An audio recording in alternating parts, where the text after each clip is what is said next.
Then let's start. Welcome to our Provo Municipal Council work session. It is Tuesday, June 2nd, 2020 at 1:32 p.m. This meeting will be conducted entirely via electronic means.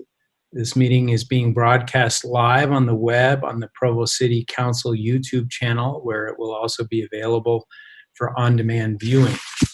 Where this meeting is being held via the Zoom webinar service and is being broadcast live over YouTube, I remind participants to mute your microphone when not speaking so as to minimize the potential for background noises and conversations to be picked up, recorded, and broadcast.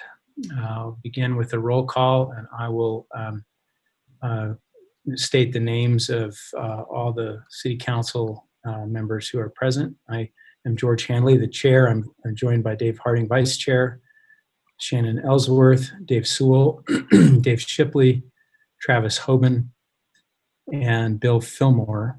And we're also joined by Wayne Parker, our Chief Administrative Officer, Brian Jones, our council attorney, and Cliff Strachan, our executive director, and other staff who are here supporting us, and some future presenters whom I will introduce shortly. We will begin with an opening prayer provided by Cliff Strachan. Our Father who art in heaven, we thank thee this day for the opportunity to sit with the council and as a council to deliberate issues that are important to the citizens of this community. We pray, Father, for thy wisdom to rest upon us. We pray for patience as we address different issues and different perspectives, and seek for understanding as to the ways to best govern and serve this city and the residents of it. And we do so in the name of Jesus Christ. Amen. All right, we will begin with an approval of minutes. It is proposed that we approve the following minutes from January 22nd, 2020, which was a legislative breakfast we held with our local state legislators. Are there any objections or requested changes to these minutes? Seeing no objection, I declare the minutes approved. Consent. The public meeting, only the presenters and those invited by the council may speak or ask questions unless otherwise invited by the chair.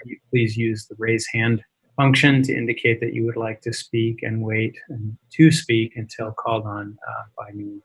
We'll start with our first item, which is a presentation from the Provo School District, and we're pleased to have Keith Ruttel join us who is our Provo School District Superintendent.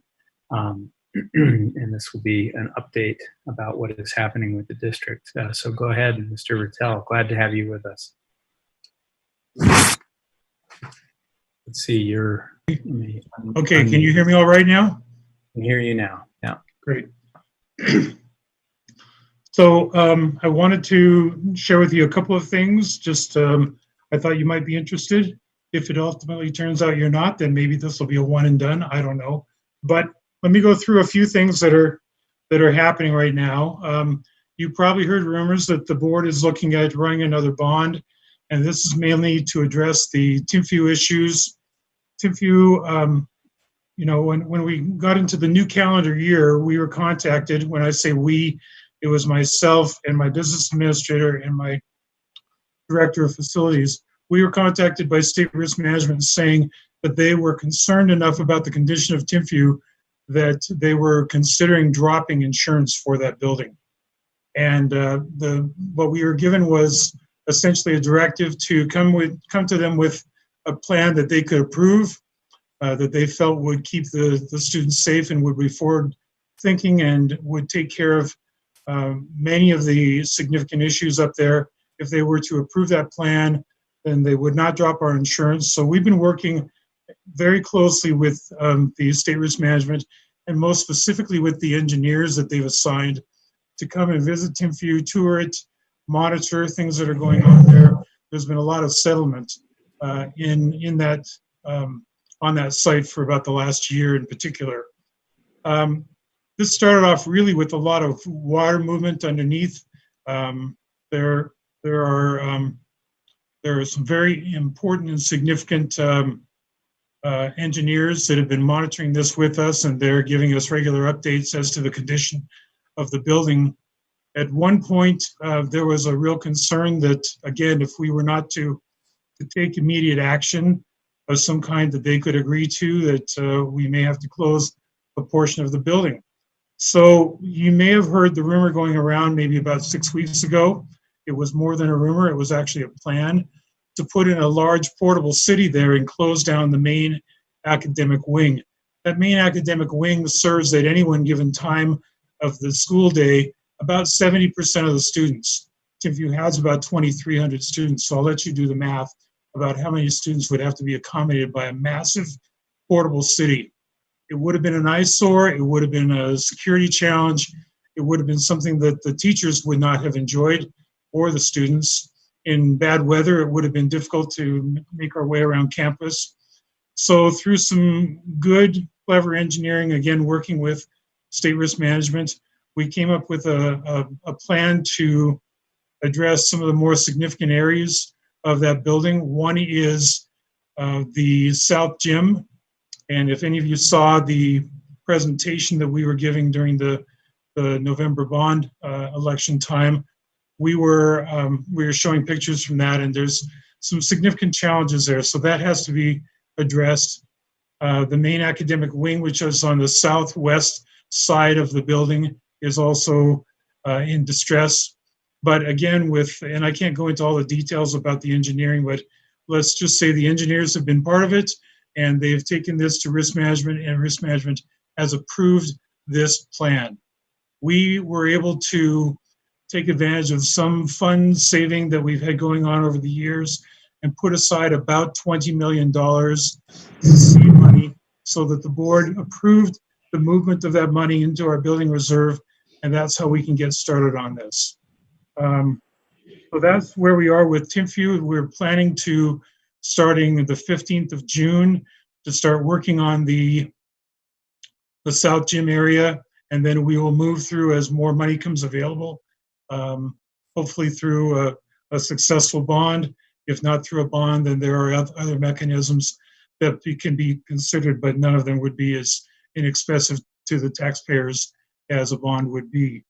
The one thing that I'm coming to you with is I want to show you some pictures, diagrams about what is planned, and then I want to talk to you about one of the challenges we hope that you can help us with. So can I share a screen here? I believe so. Let's see, do we need Cliff, do we need to make him? I've just made him a co-host, so only co-hosts can screen share. Here we go. There you go. So the existing Timpview campus is up on the upper left-hand corner. And the challenges that we face, can you see my cursor moving? Yes. Okay. So this is the main academic wing. It's 2 floors. There's some academic classrooms up in here too. Right over here is the South Gym area. So this would be the first location to be reconstructed. You can see that in the next slide over next to it. So we would keep students in this academic wing to the southwest. This is the area, the orange area is where we would be working on, and then we would also start during this phase the new academic wing, which would be up on the north side. You can see that that would take most of the existing staff parking, which is on the northwest side of campus, and most of these, or much of the student parking, which is up on the north side of campus as well. We go down to the lower left-hand corner. This area is also next targeted to be replaced. This right here is the library. This is a 2-floor classroom wing just south of the library. This is the courtyard, and you've seen pictures of the courtyard and the movement of the slabs of concrete and the columns and those kinds of things. So this is the area where the bulk of the movement has been taking place, but it affects this entire area of campus in particular. And then right here, this is the main academic wing. So this would, when this new academic wing is completed, students would move from here to there, and then that would come down. And then this would be the final, over in the lower right-hand corner, this would be the final look of the building for this particular stage of construction. This down here where the gray is, I'm seeing if that'll show up. You can't, right, kind of center of the picture, the big gray block. That would be new parking that would go in, and the area in red in the picture right to the left of it, that would all be coming down. Again, this would be the end of phase 1 of the reconstruction of Timpview. Phase 2 would have to come at a later time because $80 million, as you remember from the previous bond, was not the estimate for a complete rebuild. It was only going to get a portion of the building rebuilt.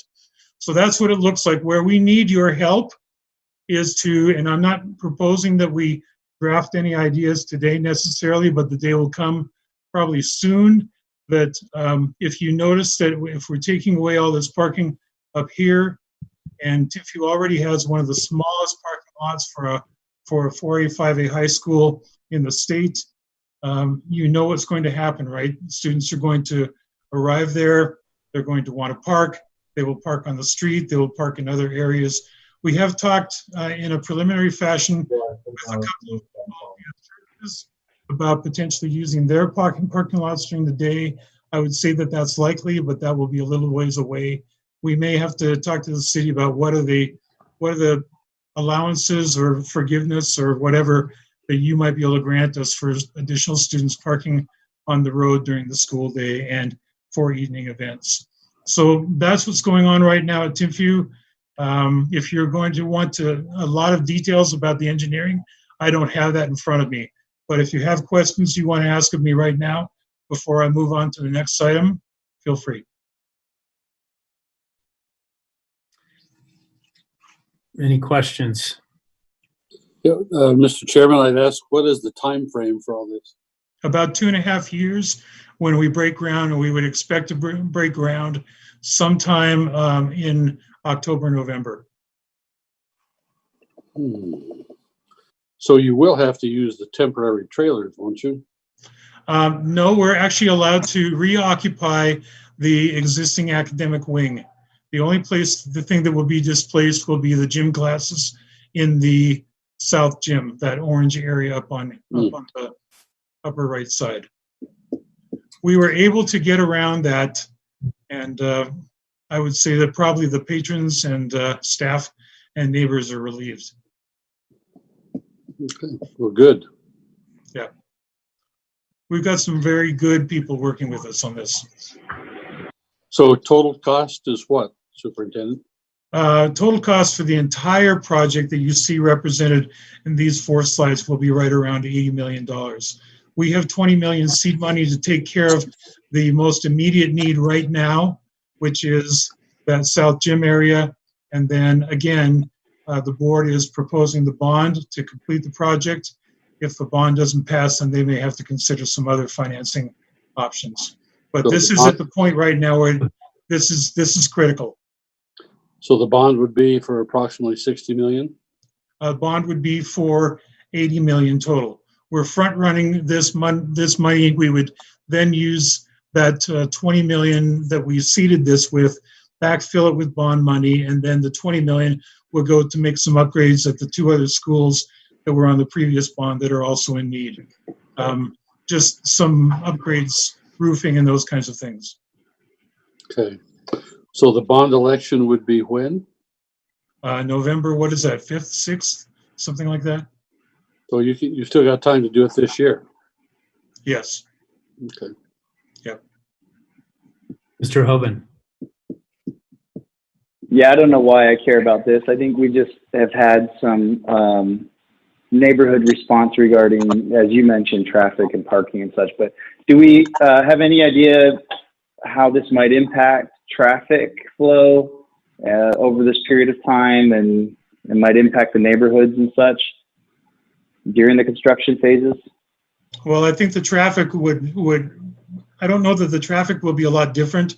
We'll still have the same number of students and same number of parents and same number of staff going to the building. In terms of parking, I think that will likely, that's the thing that we're going to need your help with, because we may need to ask you for more allowance for people to park on roads, on streets during the school day. Without that, I could well imagine the neighbors might be a little bit upset about the flow of this parking into their neighborhoods. Okay. Mr. Rattel, it shouldn't really impact the roads in any other way other than maybe traffic. Okay, thank you. I don't even know that there will be a lot of traffic. I think the only thing that is likely to happen, given what we experienced in the previous school rebuilds, maybe just, getting used to more construction trucks and those kinds of things on the roads. But again, we're allowing a significant staging area for those things, so we should be fine. Okay, thank you. Thank you.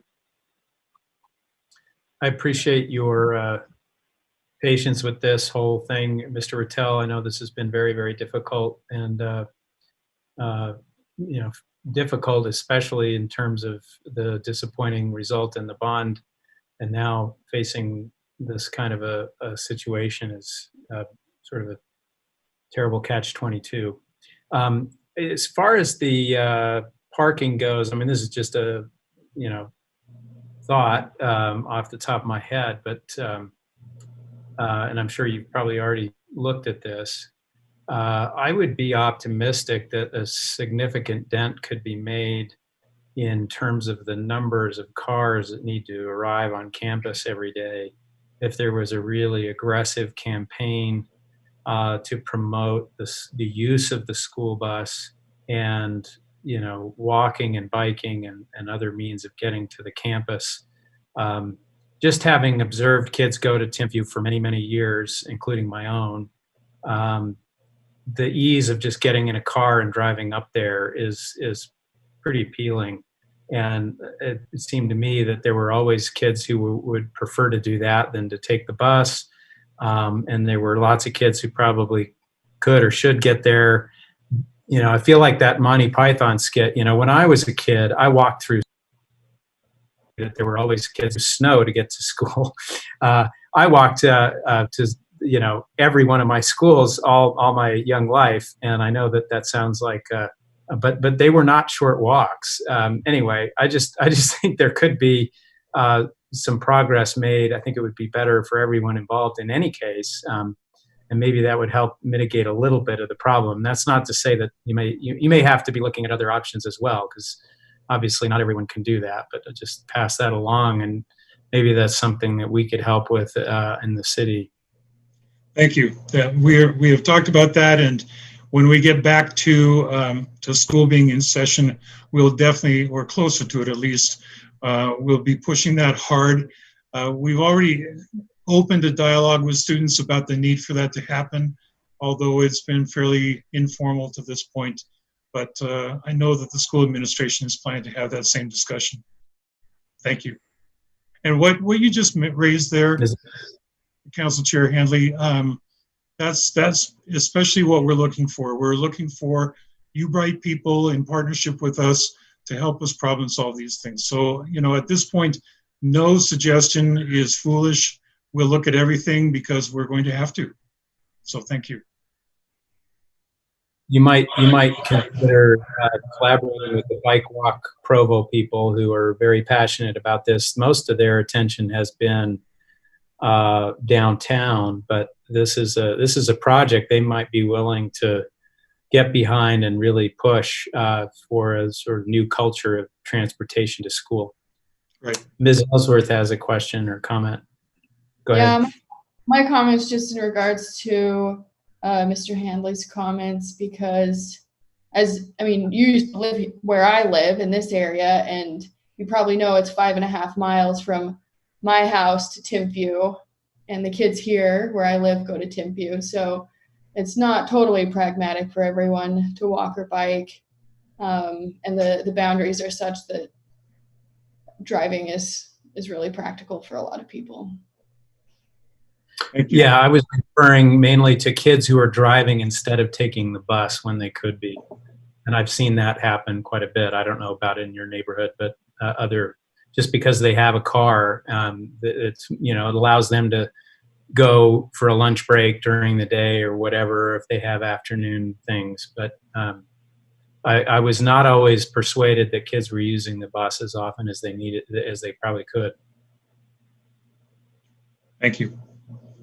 If no more questions on this, I'll proceed to just telling you what is and isn't going on regarding COVID and the school district. But I don't want to cut anybody off. Any more questions on TIFU? Okay, well then let me just say, since March 13th, every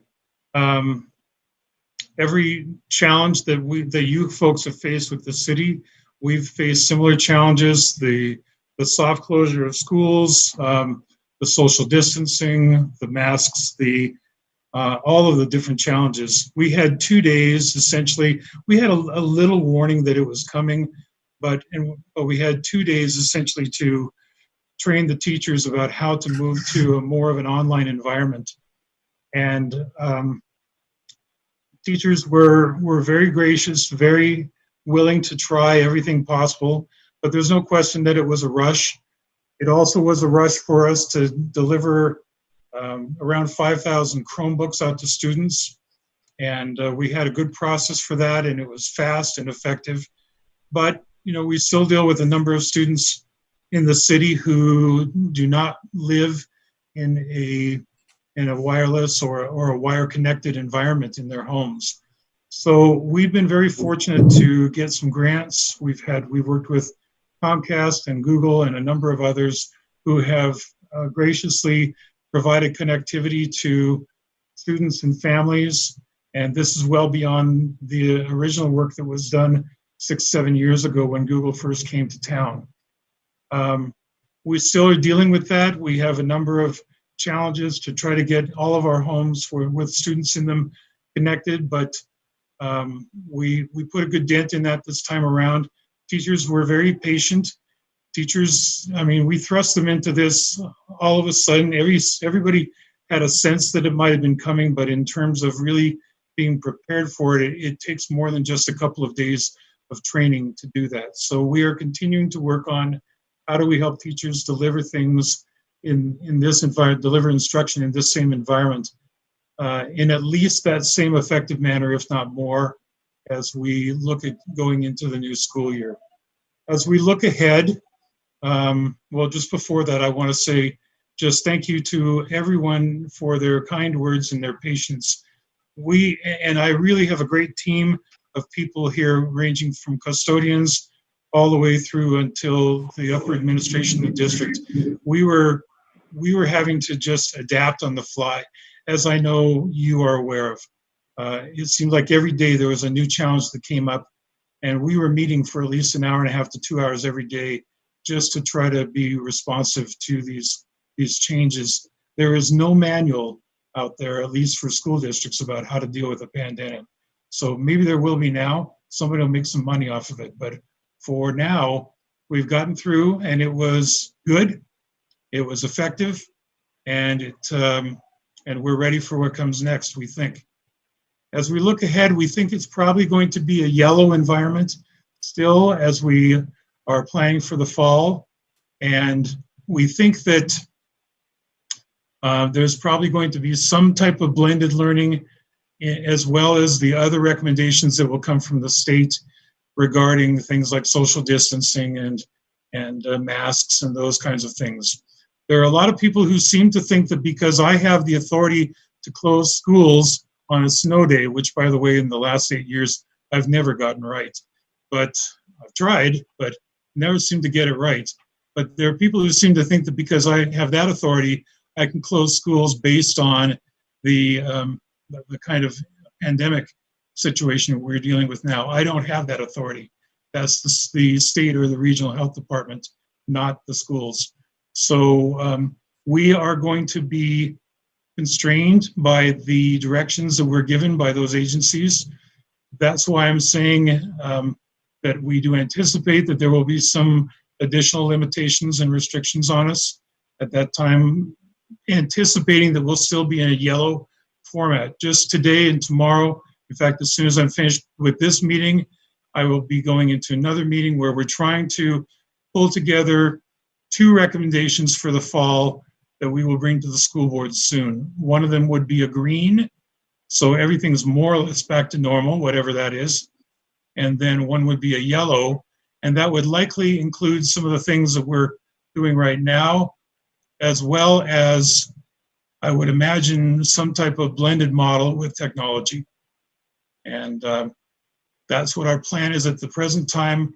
We normally do not have a board meeting in July, but I asked for the board to plan to meet in July so that we could discuss this and other things that are timely. We're only going to be at that point just a few weeks away from starting school, and this thing is going to be fluid all throughout the summer. So that was a long-winded explanation. Any questions on COVID and what it's doing to schools in our district and in our city? Any questions for Mr. Rattel? I have one, it's maybe more of a comment than a question, but I know this has come up at universities as well. The assumption is that younger people are less vulnerable to the disease, but of course, that doesn't mean that the people that they live with are less vulnerable, nor does it mean the people that work there are less vulnerable. So I know you're very mindful of your staff, right, and not just the students. Yes, it's been a bit of a I don't know, an unanticipated set of responses. We've had a number of people who are later in their careers advise us very recently that they are not planning to come back because they've got their years in, and they're saying to us, well, I don't really want to put myself at risk. And we're anticipating that we'll still maybe have a little bit of that happening late, and we may have to do a little bit of late hiring. I will tell you that even though the kids seem to be a little bit more resistant to it, even with summer activities right now, we have thermometers available. We're asking them to do self-checks. We've got nurses on site as students are coming into the building just to make sure that those things are known and in hand. And this set of guidelines that we developed, we just presented recently to the health department. And the health department has modified them a little bit and then essentially used them to apply all throughout the county. So we're trying to do the right things. I've got a lot of good people who are working these things out, but these are complex times, and this is not a time that I've been through before. So we just have to use our brains and figure it out, just like you folks. So any other questions, any more information you would like? Well, then hang in there, keep washing your hands, and let's hope for the best. Thank you, Mr. Rattel. We appreciate your leadership during this very difficult time, and we appreciate the school board. Give our best to them and continue to keep our communications open. If there are things that you think we can do to be of help, we want to be helpful. Well, thank you very much. If this is valuable at all, if you'd like to hear from me or from someone every 3 or 4 months, we'd be happy to do that. But just keep me posted. Thank you. We do have a question from Mr. Fillmore. Go ahead, Mr. Fillmore. Thanks. Keith, just on a personal level, thank you very much. I know it's been a very strenuous time for you and your colleagues. Thank you for a job well done. I think it would be very helpful, George, if we invited Keith back sometime midsummer at least to kind of give us an update on all these things. Yeah, I agree. Just let me know. I'll make it work. That'll be great. Okay. All right. Thank you so much, Mr. Rattel. Thank you. Have a good day. You too. All right. We'll move on then to item number 2, which is a discussion on the proposed fiscal year 2021 budget. This is going to be presented by Cliff Strachan, our Council Executive Director. Thank you, Council. You have the misfortune of having me for the next 2 hours, but the good news is there's a break halfway through. So we'll try and get through this, and other people on staff will be participating as we go through. I'm going to take over the screen here and share this with you. All right. You should be able to see now my screen that says Tier 2 retirement. Is that what you're seeing? Yes. Okay, good. Usually it highlights for me. It's not highlighting, but it is here. So we have 4 items to go over with you. The first 3, I think, should be fairly quick. The first item is the Tier 2 retirement. You may recall that the state legislature this year improved retirement and death benefits for the Tier 2 hybrid retirement plan, which affects public safety officers and firefighters. And one of the discussions that's been ongoing since that was passed was who's going to pick up the employees' portion of the cost. As you can see on the screen, state employers and employees are supposed to pay a portion of the cost, but there's about a 1.5 or 2% portion that's attributable to the employees. And many of the cities are picking that up on behalf of the employees. And that was a desire expressed earlier by the council. We found that there is a requirement to take formal action. And there's this language below is based a lot on the form that the Utah retirement system has sent out.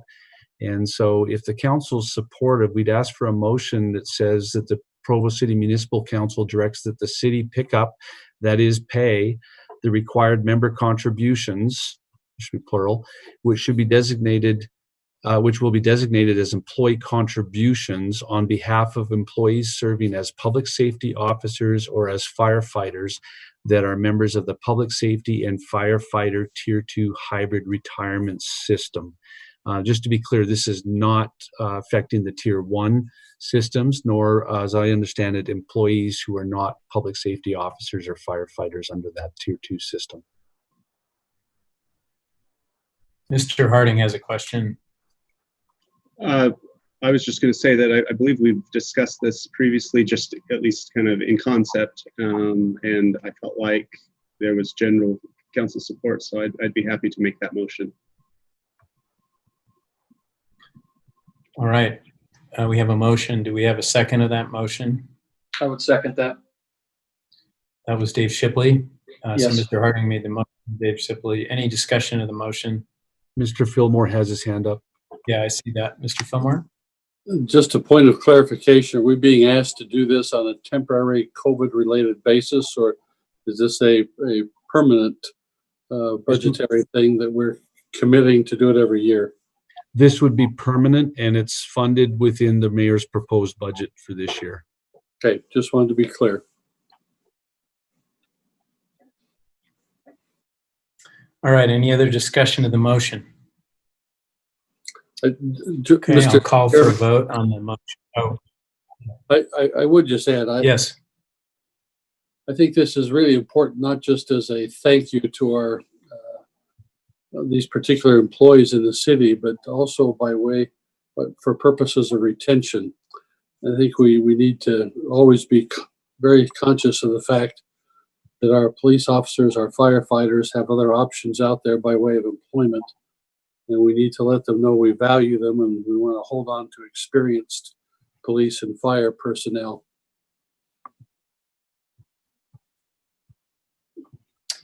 I agree. Thank you for that. All right, any other discussion of this motion? So I will call for the vote on the motion, and I will begin with Mr. Harding. Yes. Ms. Ellsworth. Yes. Mr. Fillmore. Yes. Mr. Hoban. Yes.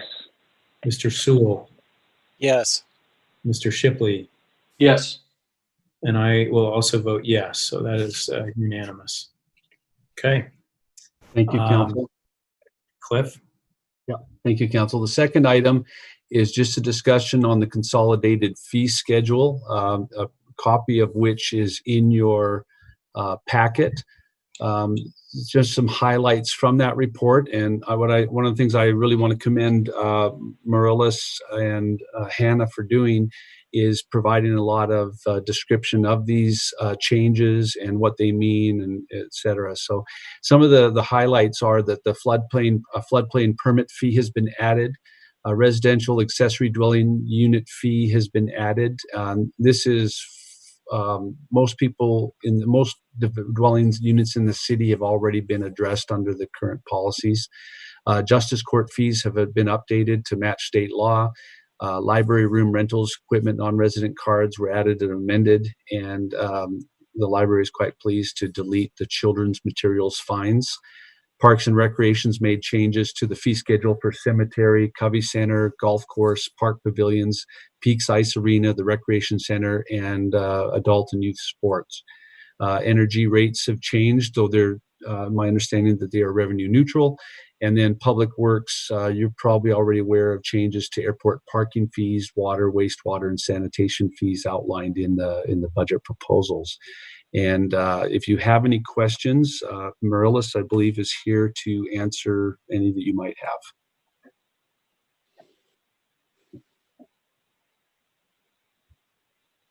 I don't see any. Mr. Shipley?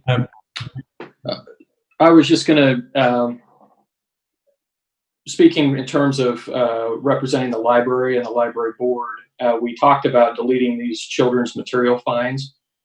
And I just wanted the council and public to know that that's not going to have any impact on other fees or costs or transfers from city revenues. That's something that they can do internally with the budget that they already have. And I feel like it's a big positive to promote families, especially families with young children, to utilize the library more. So I think that's a good positive. Okay.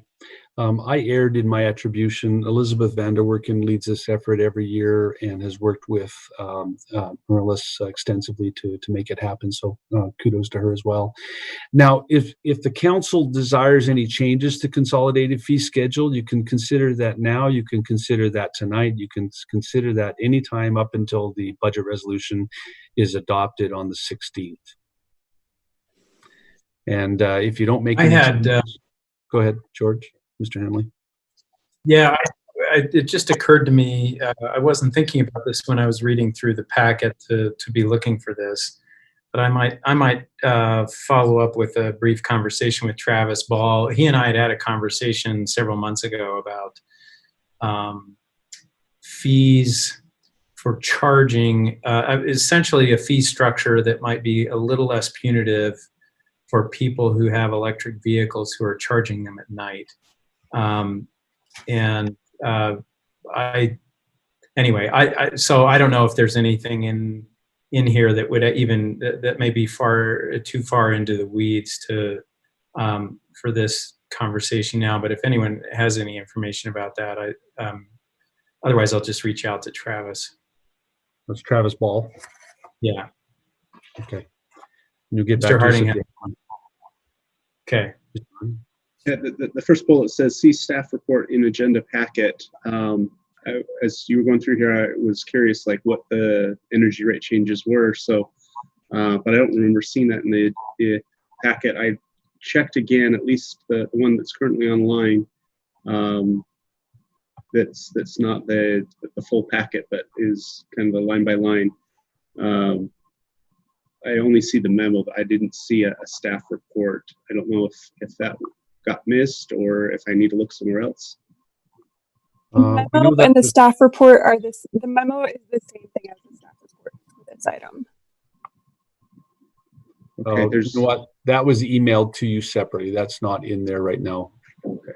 It should be in there if you go to the work meeting under the fiscal year 2021 budget. It looks like it's not showing up there, but it should be on the evening meeting. Thank you. Yeah, it's not there in the work meeting. Okay, that's our omission. anyway, you have it. If you want to propose changes, we can always revisit it next time. There's plenty of time for that. If council is comfortable moving on, we will scroll down to the next item. The next item is also a non-action for you right now, because we're just wanting to let you know one of the unresolved things is tax rates. They basically get set by the county based on the information that we have, and we should have that in place and update you that on the 16th. All right, so the big item for the council budget discussion is this issue of council carryover policies. On May 19th, I did a presentation that talked about part 10 of the 2019 item, which is now part 9. And also related to that is part 5 from 2019, which is now part 4. And that was because of an omission of an item in the budget. But the part 4 old wording was all outstanding encumbered balances as of June 30th shall be continued and reappropriated in the new fiscal year and shall be presented at a regular work meeting in September, paraphrasing that wording. A committee was set up to meet with the administration last week, and then I followed up with a meeting yesterday with Mr. Parker and Mr. Borgett. And what came of that was some new language for that item. We didn't make any changes to the Part 9 wording, but the administration may look at that before the June 16th meeting to see if that's the ratio they want or other changes. We talked about some possibilities, one of which might be that council might want to set some priorities, mayor might want to set some priorities in there. That's undetermined, but right now I think it's in the administration's place to look at it and maybe refer back to the council. But I wanted to talk about the Part 4 proposed wording because most of what was discussed as part of the May 19th actually applies in terms of a fix to the Part 4. So the old language right here is is just in white. The new language that's being proposed is in yellow. And there's 2 main parts to it, and I'll just focus on the top part here. So basically what the issue had come up was around the issue of unspent balances being different from encumbrances. And then one of the things as we looked into the policy issues around it is that the state law requires that unexpended balances lapse. And unless there's some kind of policy or approval in the budget resolution, they lapse. And so we had some extensive discussions around that.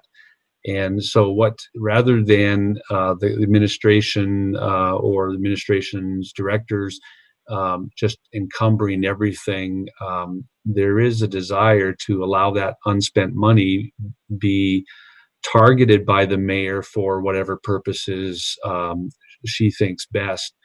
And one of the things that we wanted to do is inform in the way of tightening up the reporting on that was to make it very clear in that lower part that the mayor's report that you get in the fall includes unspent budgeted balances that would be continued and reappropriated, and to itemize those by department and fund, the purpose of those, and whether those addressed unfunded supplemental requests from the departments during the preparation of the current year budget.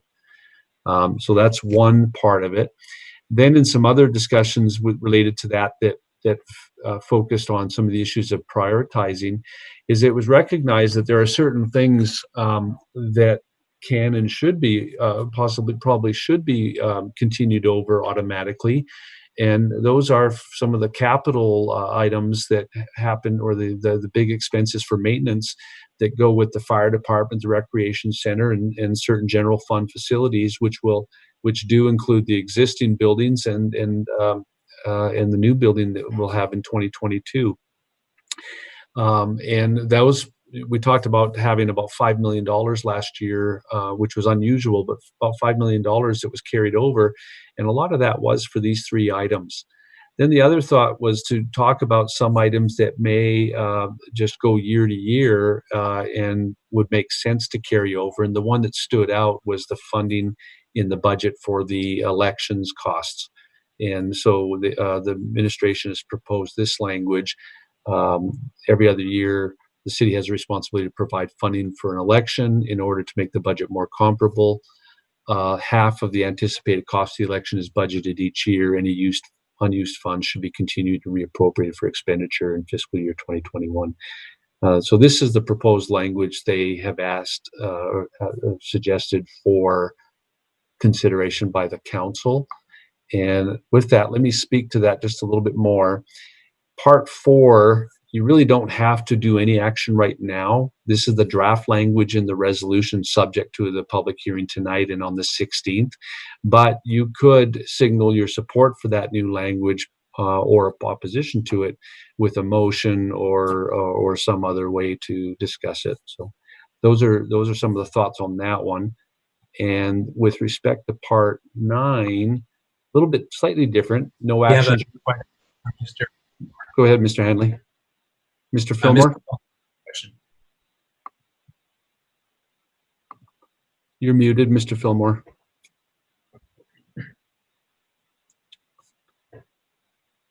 There must be a reason, Cliff, why the fire department is singled out and not the police department. What is that?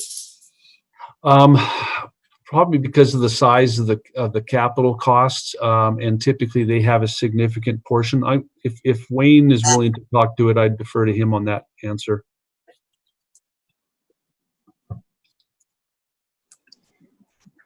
Thank you, Cliff. So the bottom line on this one is that the fire station, the fire equipment is actually more equipment than it is facilities. And so again, the $40,000 a year really is more about maintaining things like SCBA operations and medical equipment, the hard asset equipment that's placed on fire engines. So that's a little bit different. The general fund facilities includes both fire stations and the public safety facility as it currently exists and as it will exist after 2022. So the fire department's a little unique in that they have a lot of capital equipment to maintain, and they've tried to levelize the amount they spend every year on that. What they don't spend would carry over. Okay. So they just have some uniquely expensive equipment Yes. that needs more regular updating or maintenance. Yes, and it tends to expire, and that's things like breathing apparatus has a useful life, and then it's got to be replaced, and turnout gear is kind of the same way. And so given that it needs to be replaced periodically, and it's very expensive to buy all in one year, the concept was to essentially create a savings account for that equipment. Okay, thank you, Wayne. Mm-hmm. Are there any other questions or comments about part 4?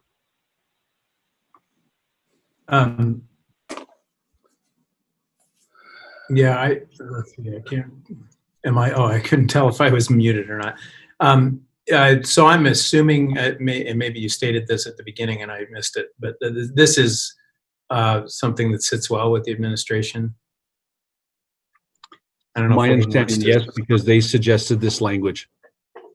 Yes, okay. Yeah, Cliff is right, Mr. Chair. This is language that John Borgett and I worked on and submitted following our meeting with the council subcommittee, attempting to address their significant concerns, and hopefully we've done that.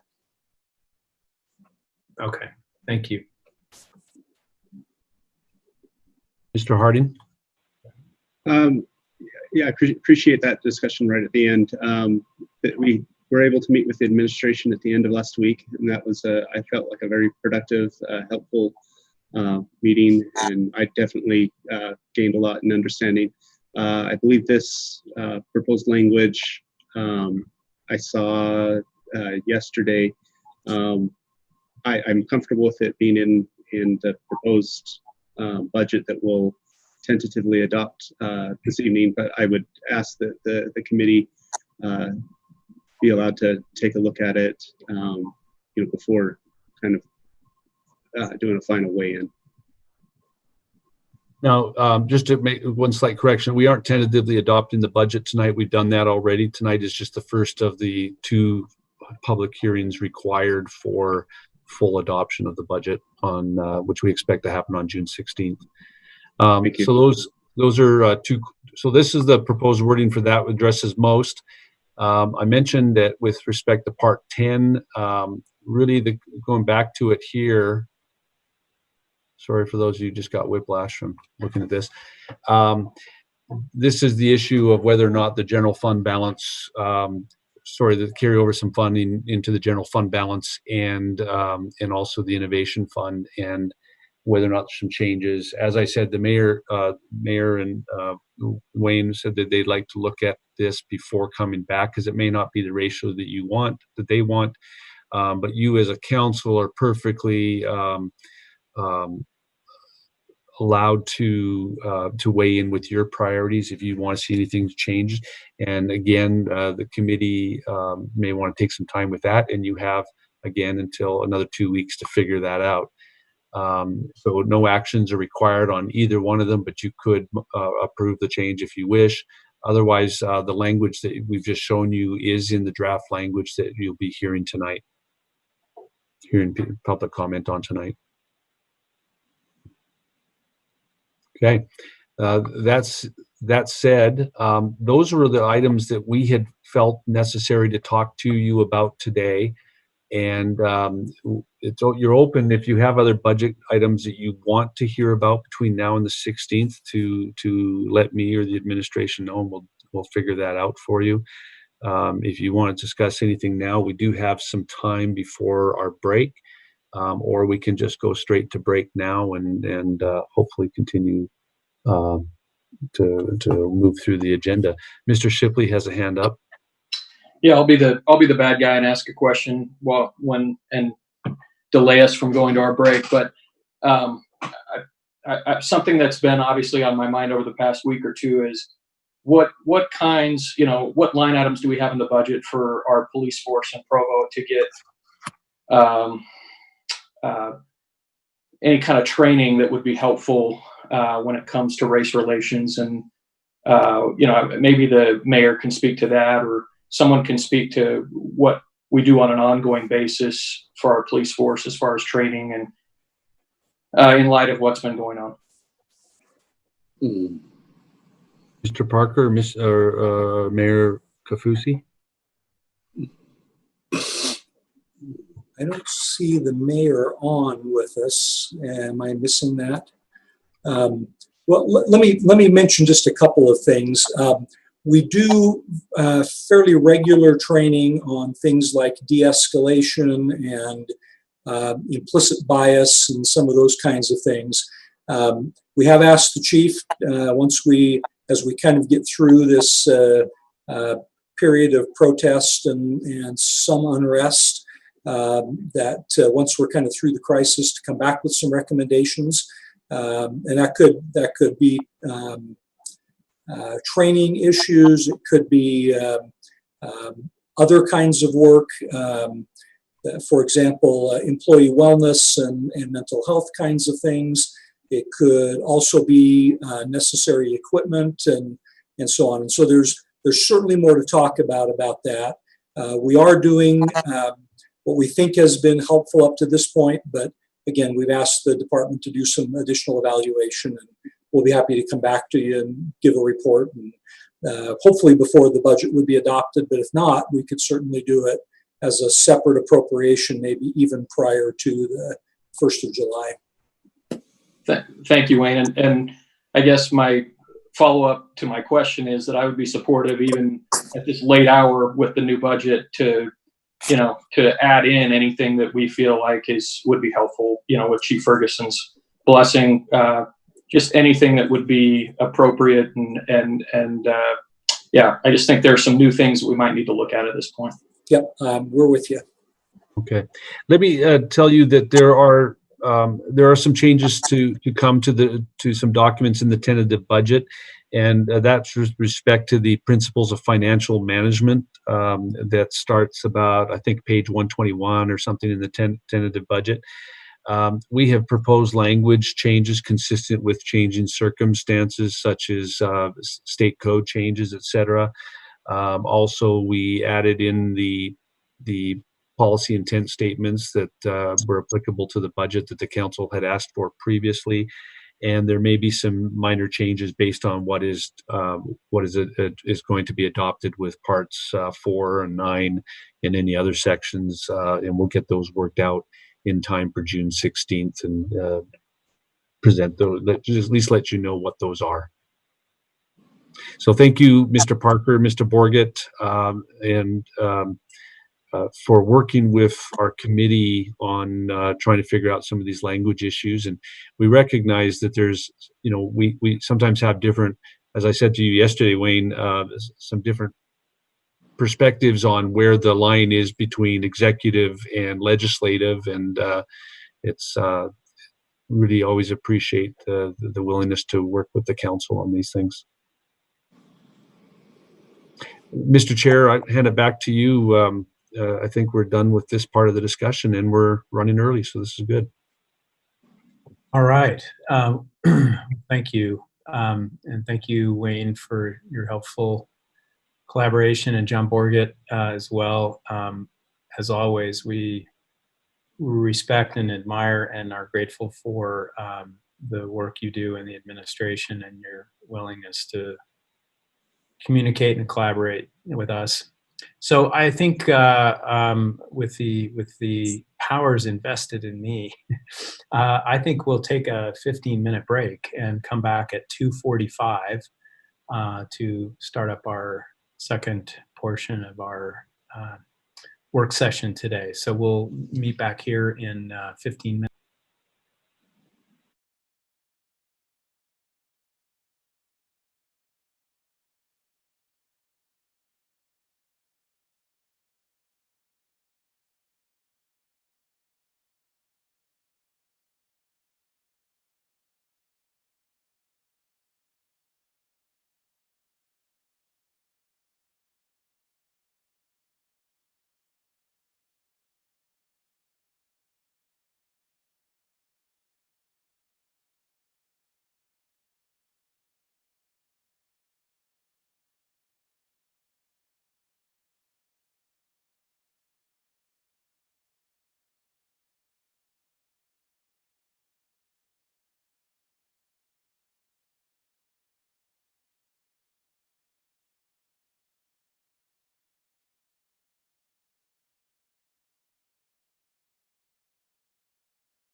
our work session this afternoon.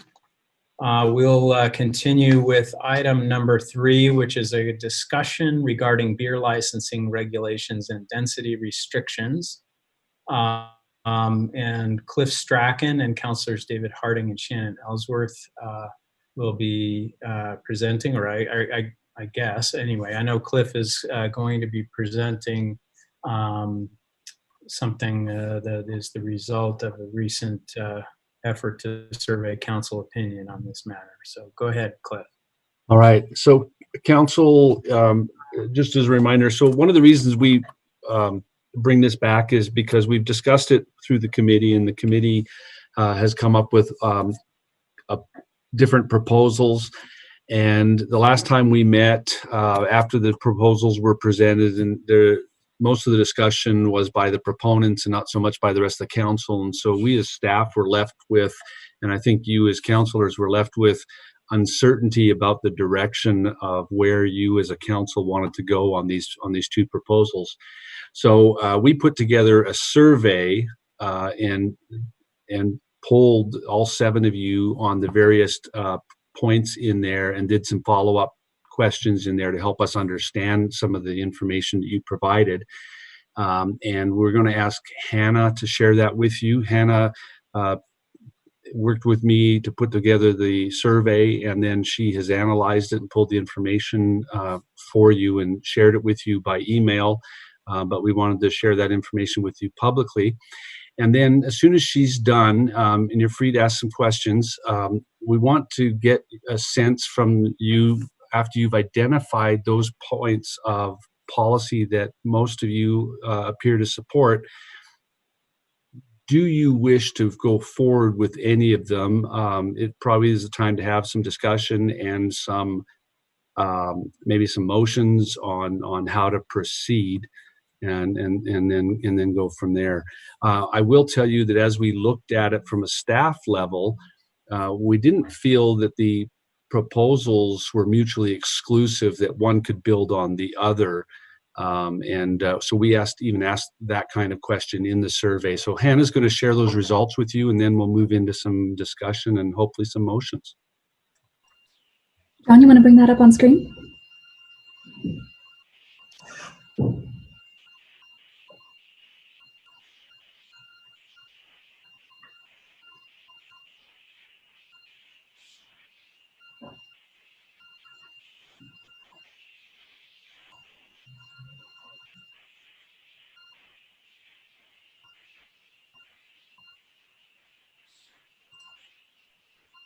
You want control of it, Hannah?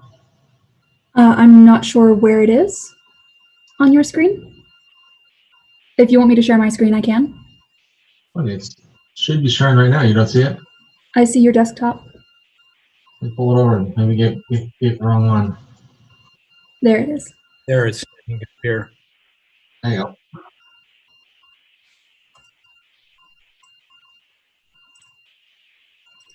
I've requested control of your screen. There you go. There we go. Okay. So Cliff introduced the survey. I'll jump right in with a summary of findings, then we'll go through each of the questions' responses.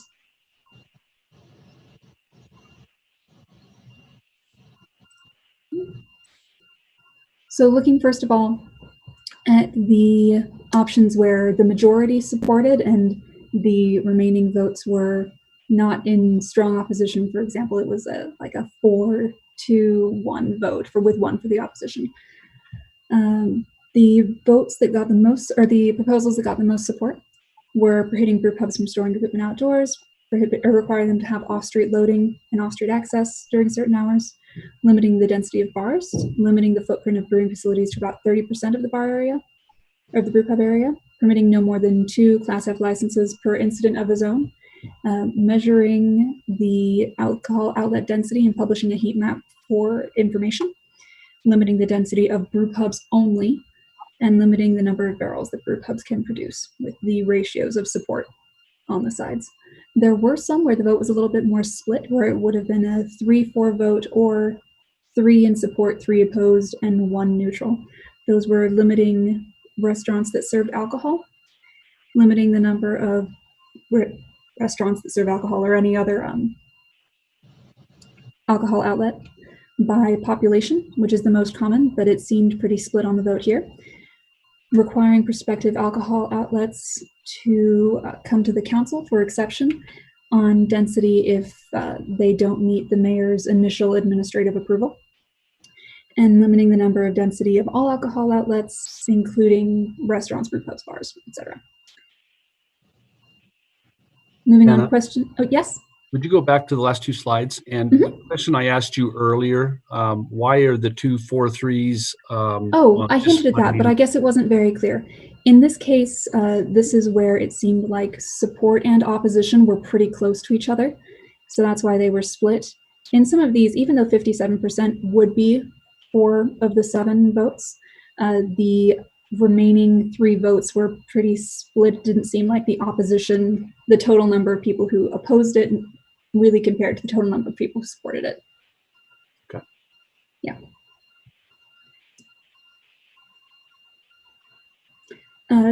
This is from one of the proposals, and question 1 was withdrawn, so we just kept a filler question so we could keep the numberings consistent.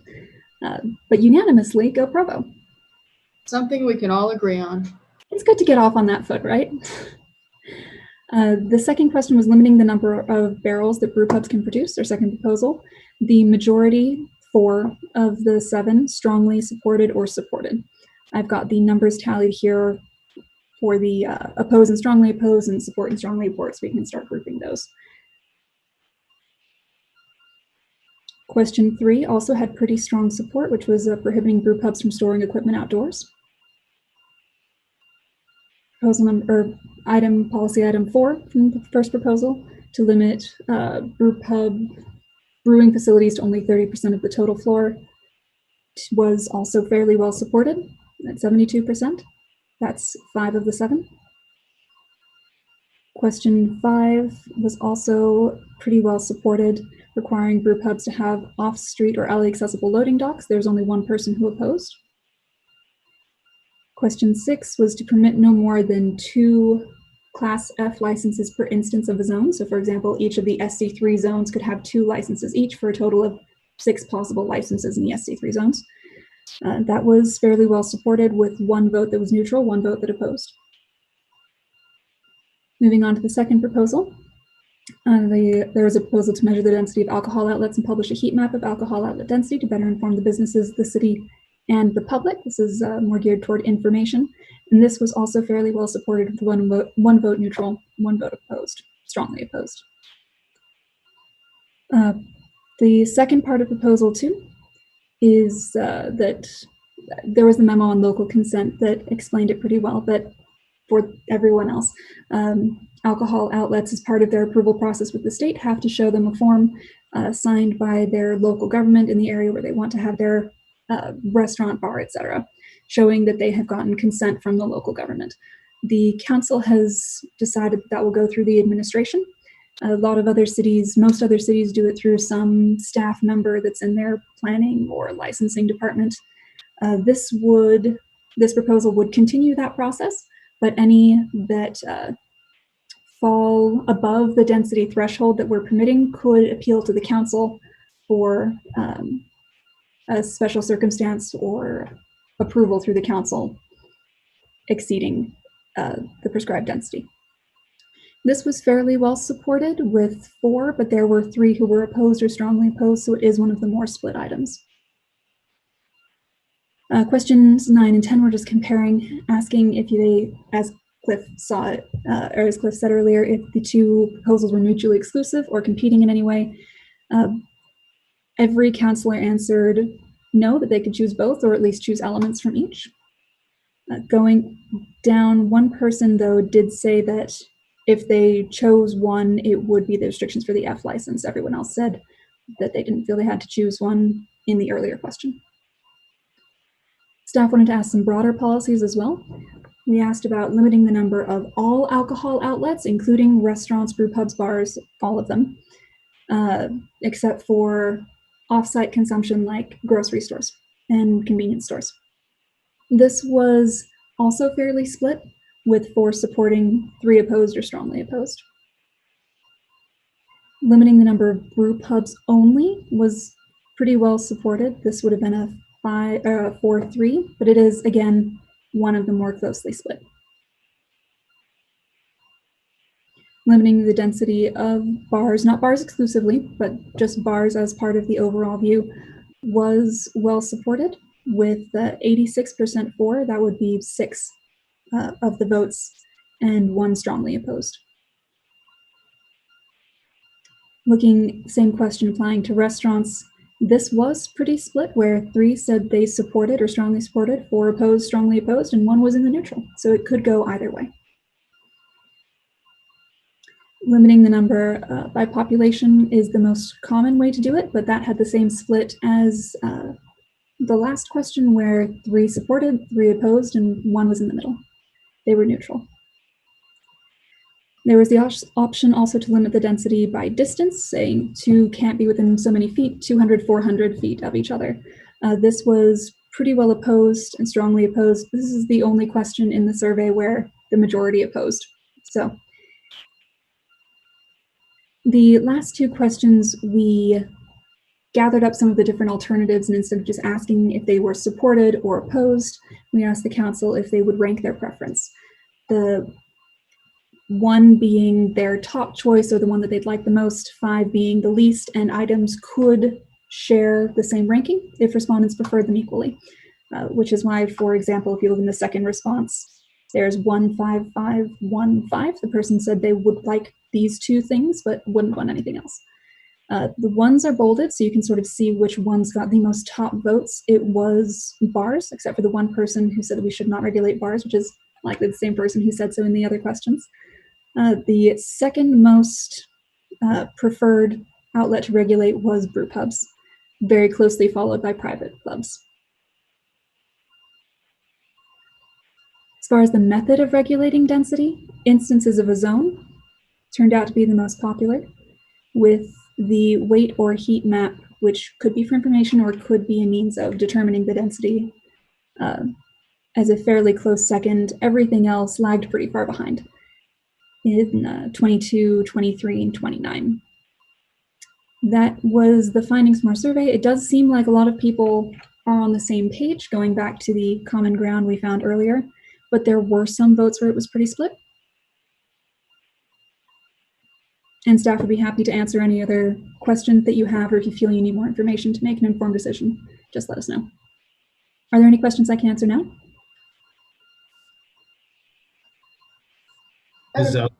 Cliff, do you want to moderate this discussion? I don't know. I don't want to. That's fine. Shannon Ellsworth was first, and then Dave Sewell. Yeah, Hannah, I'm curious, in your data, how would you reconcile the second to last one on this slide, limit the density of brew pubs only, with the other, where's the other one? With the one above it, measure the density of alcohol outlets and publish a heat map, etc. I think that's largely because the word only might have been a little bit tricky. We maybe could have worded that question better. I think that people who voted for this didn't vote for it necessarily because they supported regulating only brew pubs, but simply because they supported regulating brew pubs, possibly as part of a larger policy option. Did the question say only? It did. Yeah, but we probably could have made that more clear on staff's end. You don't think people read that word? It's possible, but because of the number of people who said that they would like to recommend or regulate more broadly, I'd go with the more clearly worded question of the 2, which is the more broad regulation. One of the things we tried to do was we recognized that some of you or all of you might have said, yeah, I want to regulate this and that and everything, right? But even there, what we were trying to do is identify, if you had to choose, what would your priorities be on that?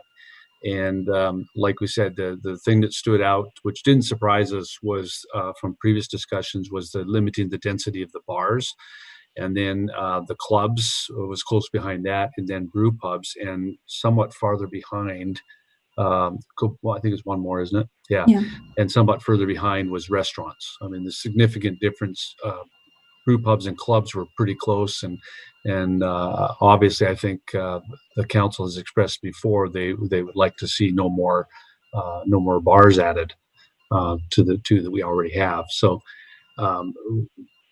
this information tells us really that although the one proposal really addresses brew pubs only, that there is some argument to be made to have broader policy regulating the density of bars, clubs as well, but seems to be less preference to do that in restaurants. Mr. Sewell?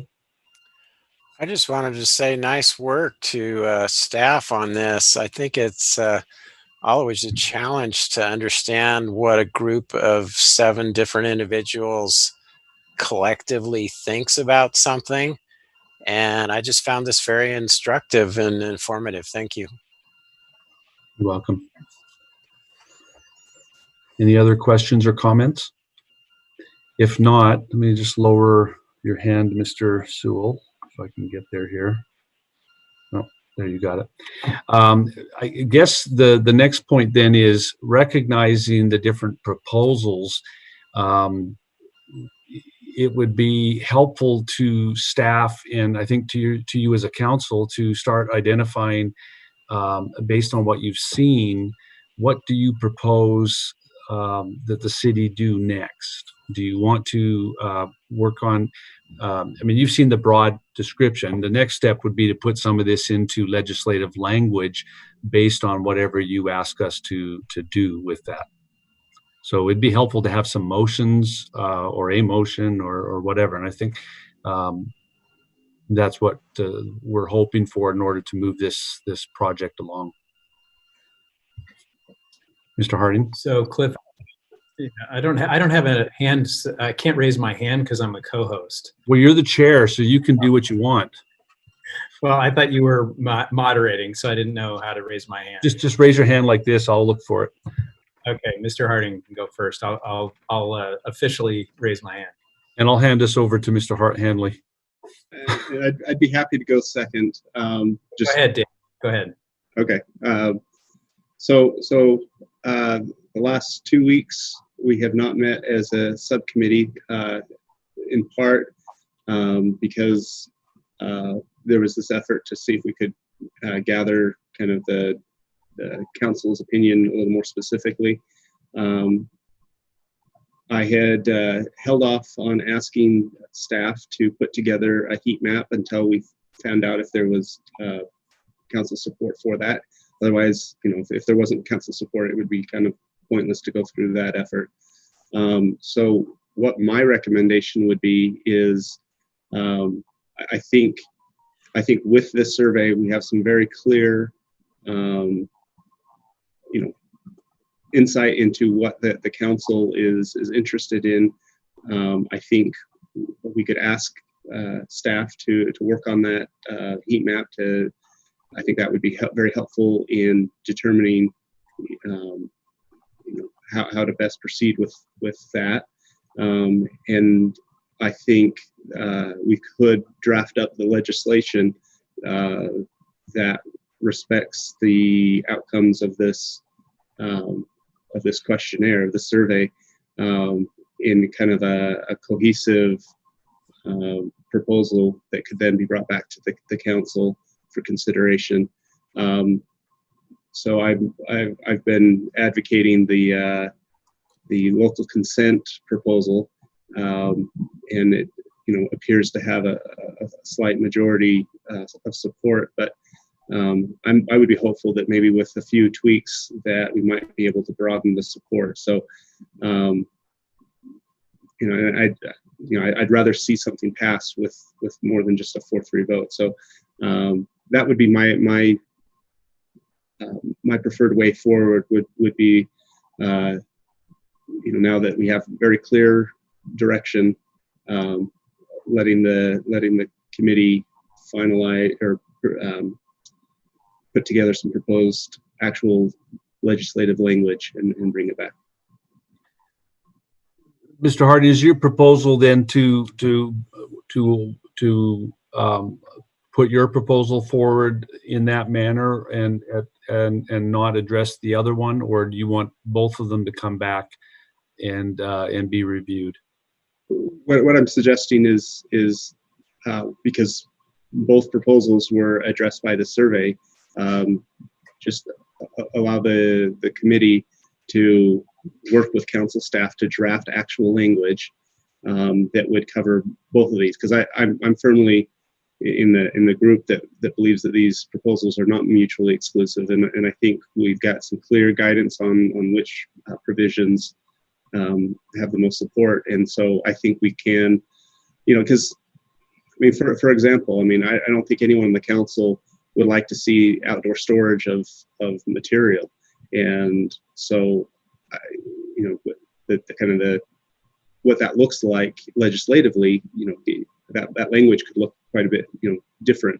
So to actually have to work with staff and to actually get some proposed language for these things, I think is something that committees often do well, and then we can bring that back to the council. But I guess the point is I think the next step is to draft legislative language, and again, as kind of the main proponent of one proposal, I think perhaps some tweaks might be able to get even broader support. But and so yes, it would address both of those proposals, because I think we have clear direction from the council, so that the committee could draft language that encompasses everything that has council support.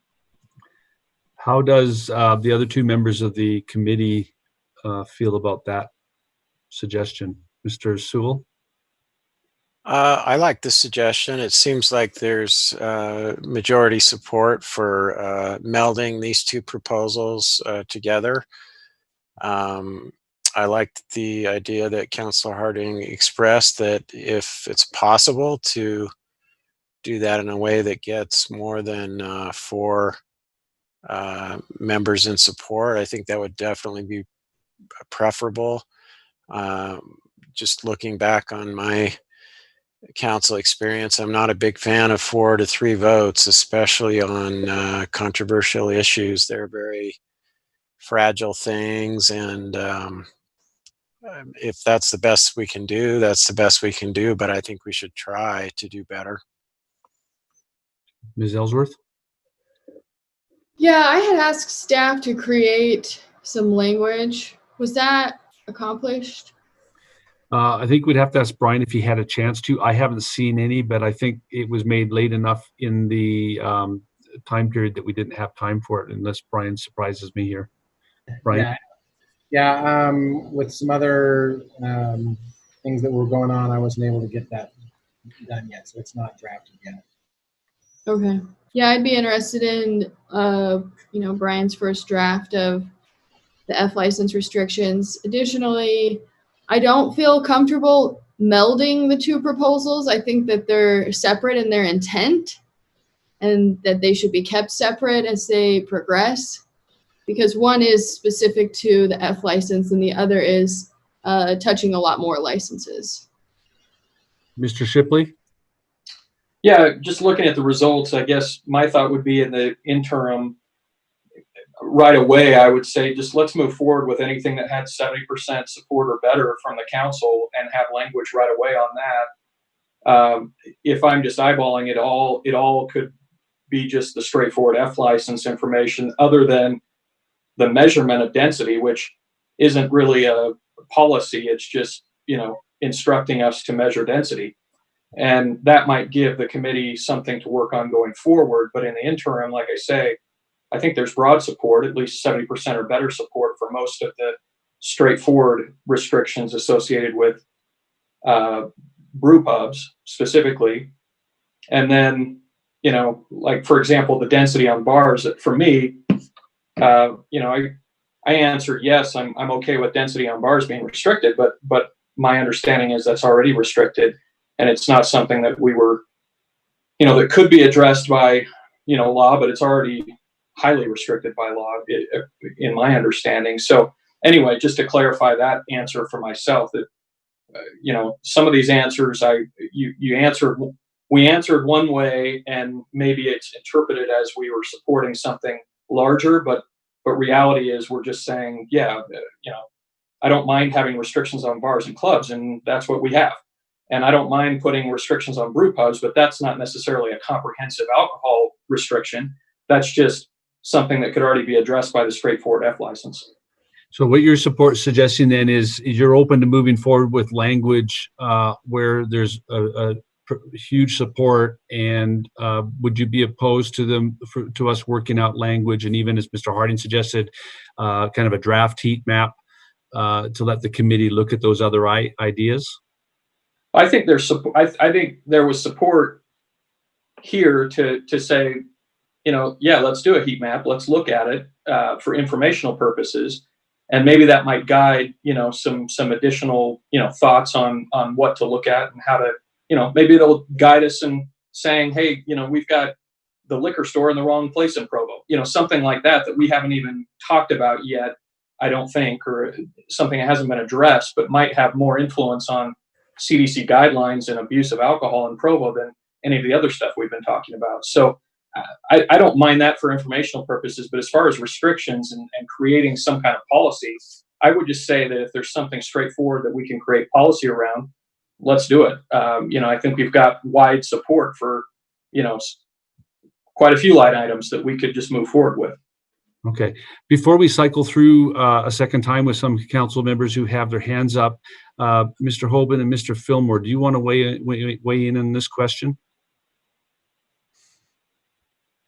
You're muted, Bill.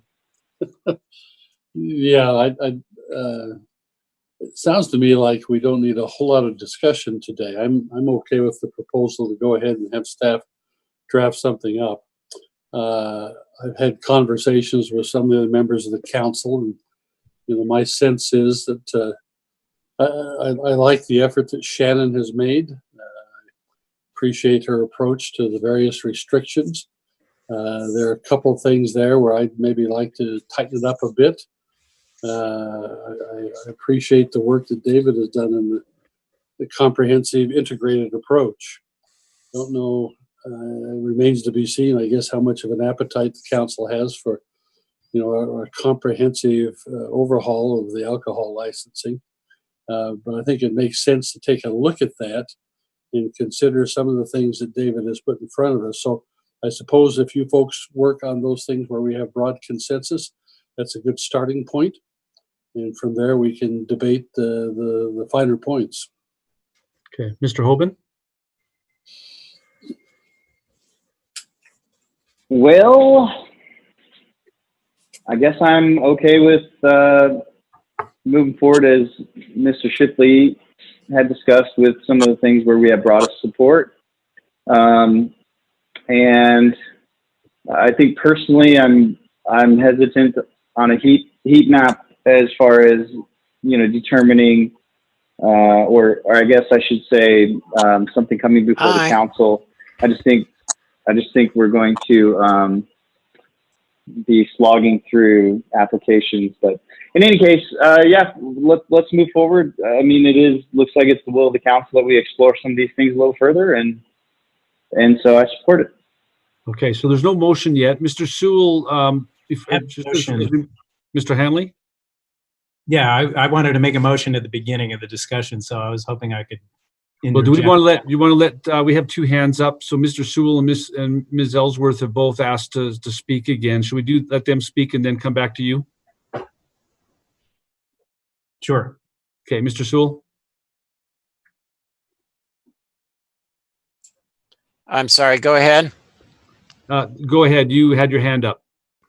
Oh, I guess I never lowered it. I'm sorry. Okay, no worries. We'll pass on. Ms. Ellsworth? Yeah, I just wanted to agree with Mr. Shipley. I don't remember how I voted on bars, like restricting bars. I think they should have restrictions, but where we already have a lot of restrictions on bars, I mean, I don't know that we need even more, right? Because right now we just have so few that why would we go back and add more? So I don't know how I voted. I'm not sure how I interpreted that question, nor do I know how others interpreted that question, but I appreciate the nuance that Mr. Shipley presented. And it would be helpful if whoever makes a motion is really specific about which points they want developed into draft language for an ordinance. Okay. Mr. Hanley, back to you, and then Mr. Harding.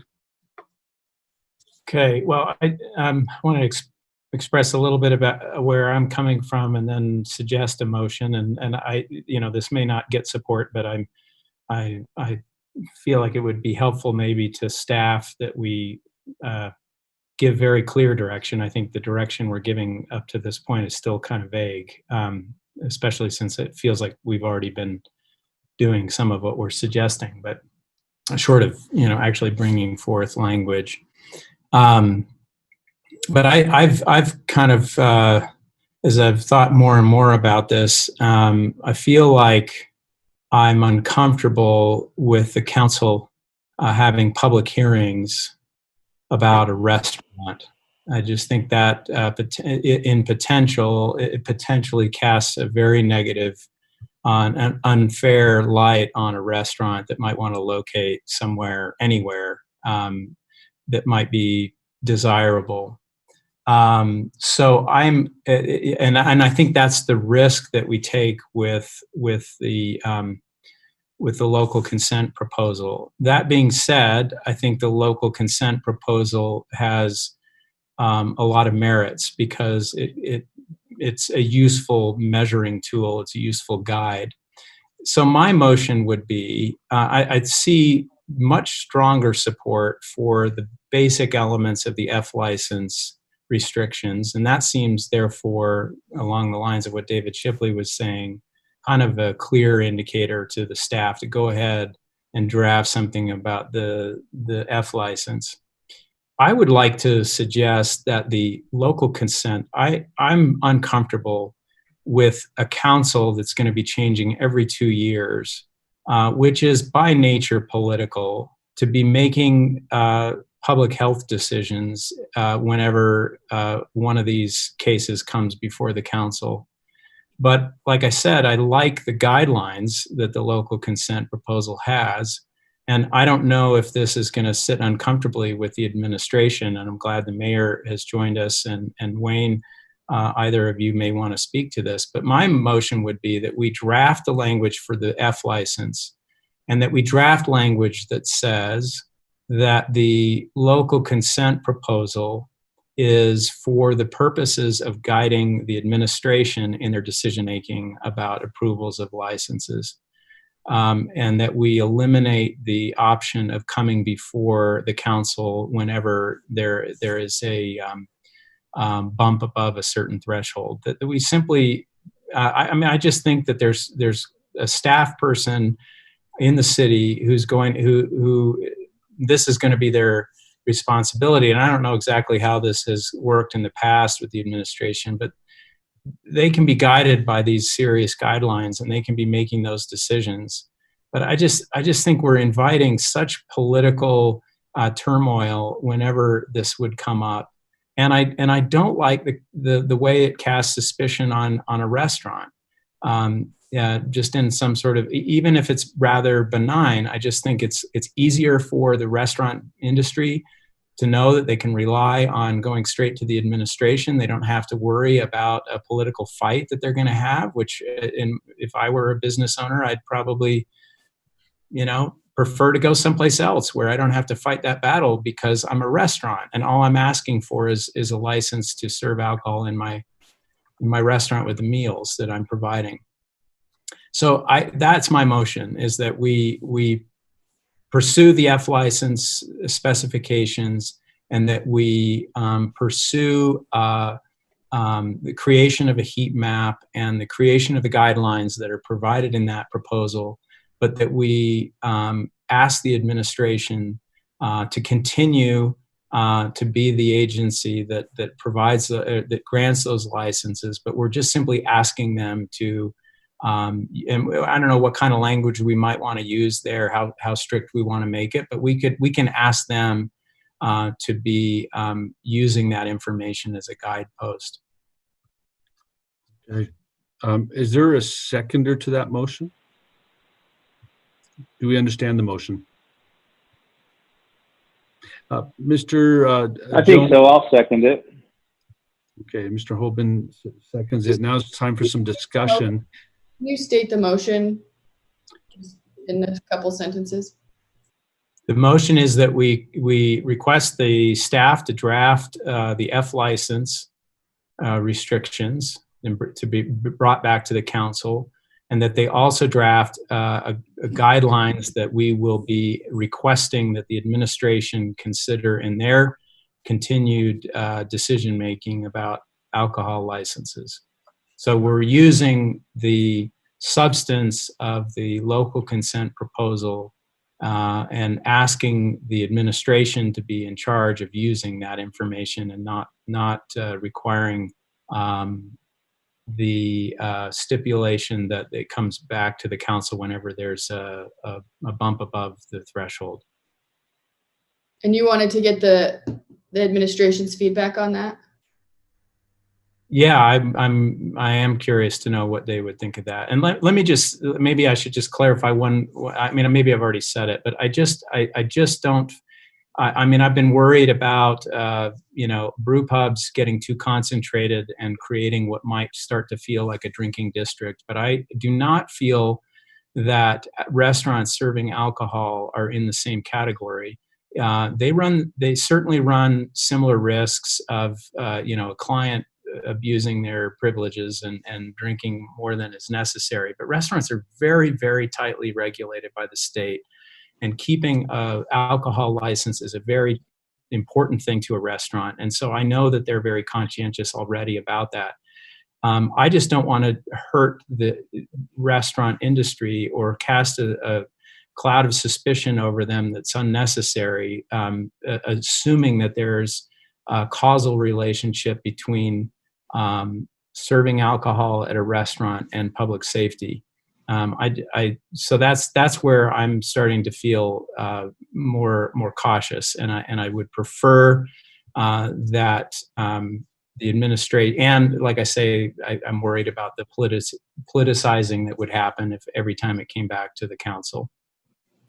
Okay, listen, there's a lot of hands up, and it's unusual for Brian Jones to have both his physical and his electronic hands up. So let's go with him, and then Dave Harding has been very patiently waiting, and he's after Brian. Just really quickly, I just want to invite Wayne or the mayor to correct me if I'm misunderstanding how this has worked in the past, but I think it's important to recognize, at least my understanding, the delegation of the authority over local consent to the administration has not, so far in my view, involved any discretion. In other words, essentially what's happened is if they qualified for a license, they got local consent, and the administration has not been considering whether to can grant that consent or not. And I think that's probably in line with the state statute. I appreciate what Chair Handley has said about those concerns about the politicization.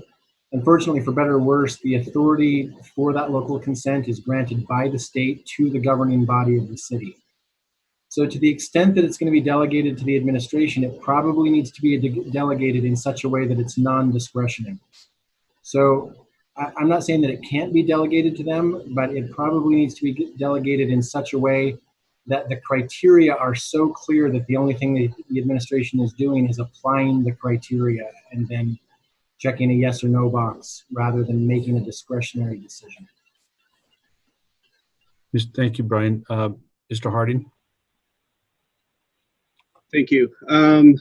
Let's see. So I raised my hand when we were back talking about the regulation of bars, and I just wanted to say that in the survey that was listed under what was it, broader policies, and so I don't think anyone has proposed that we change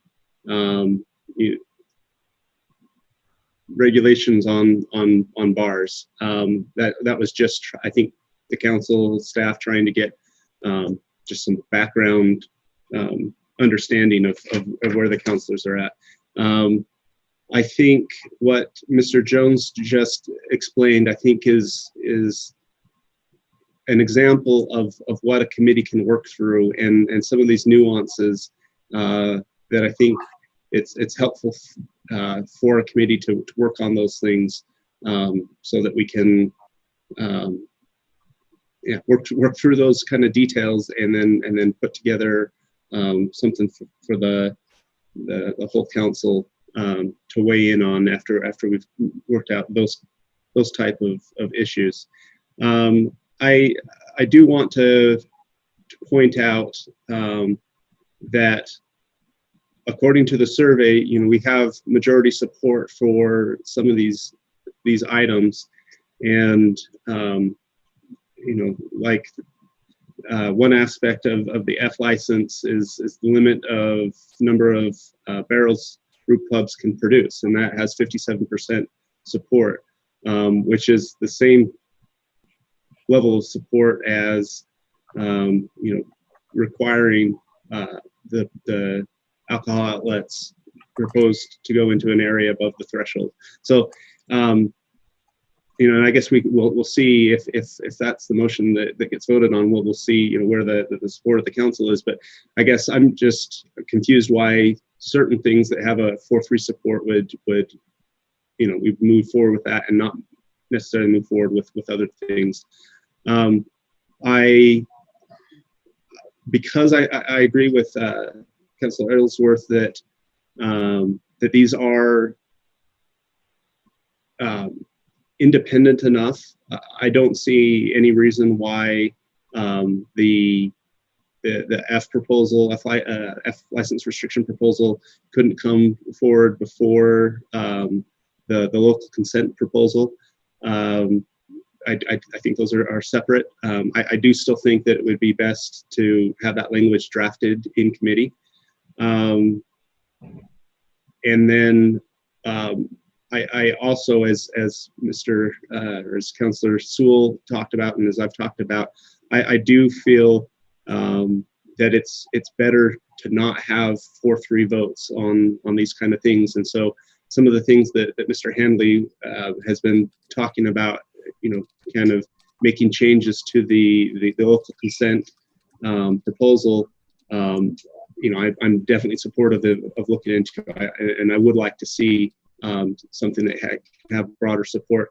But as Mr. Jones just kind of pointed out, and I was unaware of what he just said, and so these are typically the type of issues that come out in committees that we can work through and then put together a more polished proposal for the council to make a decision on. And so I would be a little hesitant to move forward with just aspects of the local consent item, because depending on how that discussion goes, depending on what changes could be made to broaden that support, I don't want to inhibit that. But I guess as a committee member, I would commit to you as a council that if this comes back to the committee, we will work to broaden, to address the concerns that have been made, even by the 3 that don't support it. Look at what changes can be made to address those concerns. And again, no matter what, nothing gets passed until it comes back to the council for a final vote. Okay. Ms. Ellsworth? Yeah, I was wondering if Mr. Handley would be open to amending his motion after Mr. Jones' remarks, because I wasn't aware of some of the implications that Mr. Jones explained. And I appreciate the first part of Chair Handley's motion, and the second part where you're talking about local consent and kind of sending some discretionary guidelines to the administration. I wonder if we could remove that from your motion, and instead the council could make even a resolution or a formal letter to the mayor that says our general take on how we hope alcohol is responsibly used and licensed in Provo. Are you proposing a substitute motion? Yes, I will propose a substitute motion. Is there a And which is it that we would write that resolution, or that we would withdraw it altogether? Withdraw what? The local consent portion. I just heard you saying slightly different things. That one was sort of the resolution was pretty specific, I guess. I'm inclined. I don't know what it looks like exactly. I was just sort of, what I don't know how to do this in the light of what Brian was saying. I would like, however, to, I would like to reassure the public that we grant alcohol licenses in a responsible manner as a city. And it seems to me that these guidelines are one way to create that assurance. So if there is some way to do that that isn't that is relatively straightforward and easy for the administration, then I think I'm more inclined to support that. What are you, sorry? So I'm sorry, I'm just kind of brainstorming off of your question. I guess I'm open to a resolution of some kind. I don't know what exactly that would look like, but I'm open to it. Yeah, and that's my proposal. My idea is that we send a recommendation to the subcommittee that they create language with staff that would incorporate the supported elements of the F license restrictions.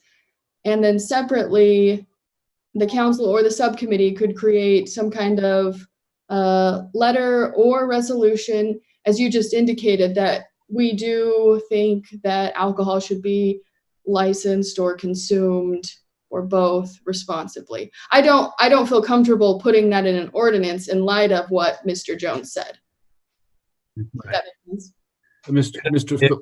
Okay. Cliff, can I just respond briefly to something Mr. Harding said? I think it's important to recognize, and I don't mean any disrespect on this, but that I see a pretty significant difference in the response of the council to the two proposals. I mean, you mentioned, Dave, that one item about capping the total production has 57%. The other ones are much stronger in support, and everything surrounding the local consent proposal is quite fractured and split. And even though there's a slight majority in a lot of cases, and I only mention that because I think that is indicative of a problem that needs to be addressed. And maybe you're right that if we go back to the staff and we iron out some of those issues, we can get higher support for it. But that's one reason why I was just making this motion. I just thought we haven't even voted on anything. And I thought, well, why don't we just vote on whether or not we prefer to go forward with just the F license for now,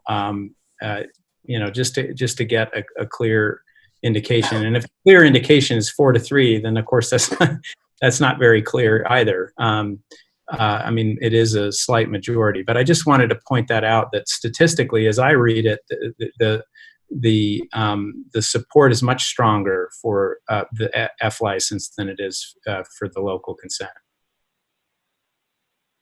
Okay. Mr. Fillmore, you were patiently waiting for a long, long time and your hand is lowered. Do you still want to speak to this? And you're muted. I guess I could throw my 2 cents in. As George was speaking originally 10 or 15 minutes ago, I felt inclined to kind of second his motion. I like the idea of going back to staff and putting together a draft, and particularly with the idea we're not voting it up or down, we're just getting a draft together.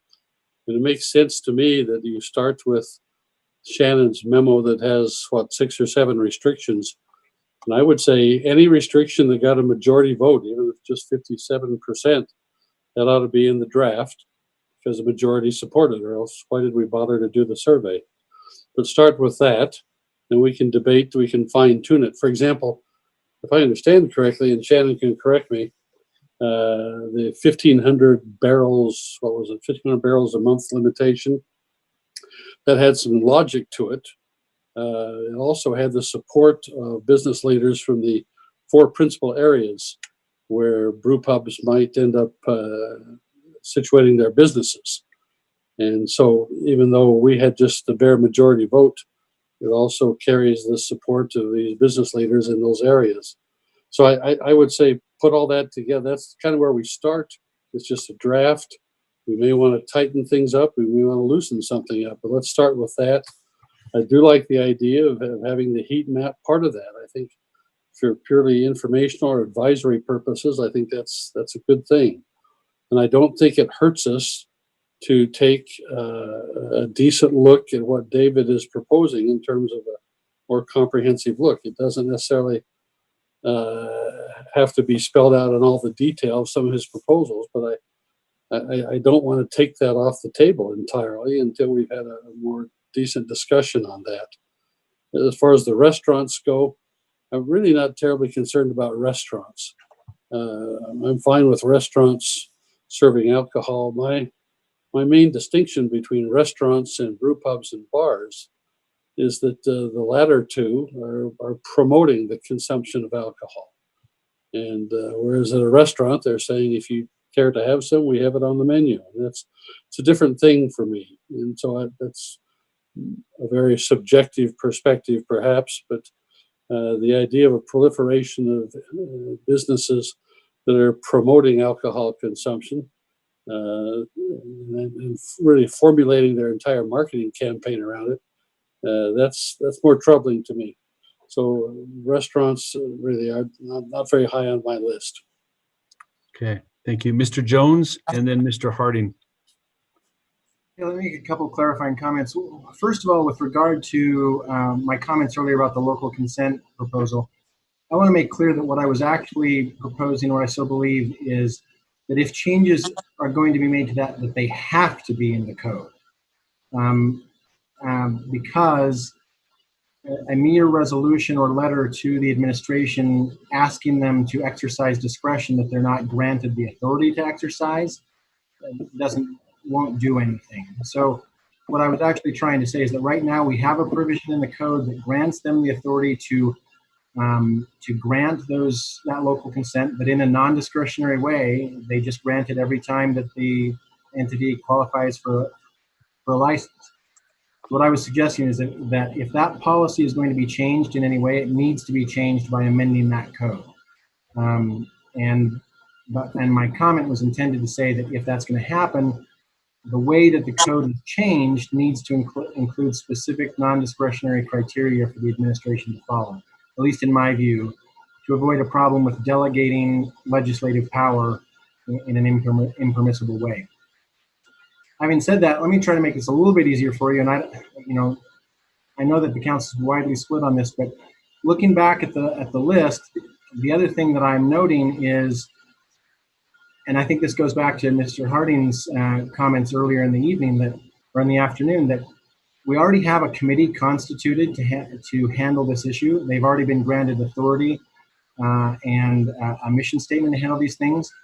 This, in my view, this survey was done as a way to gain, in my view, not solely to provide the entire council with information about what you were all thinking, but to provide the committee with information about what you were thinking.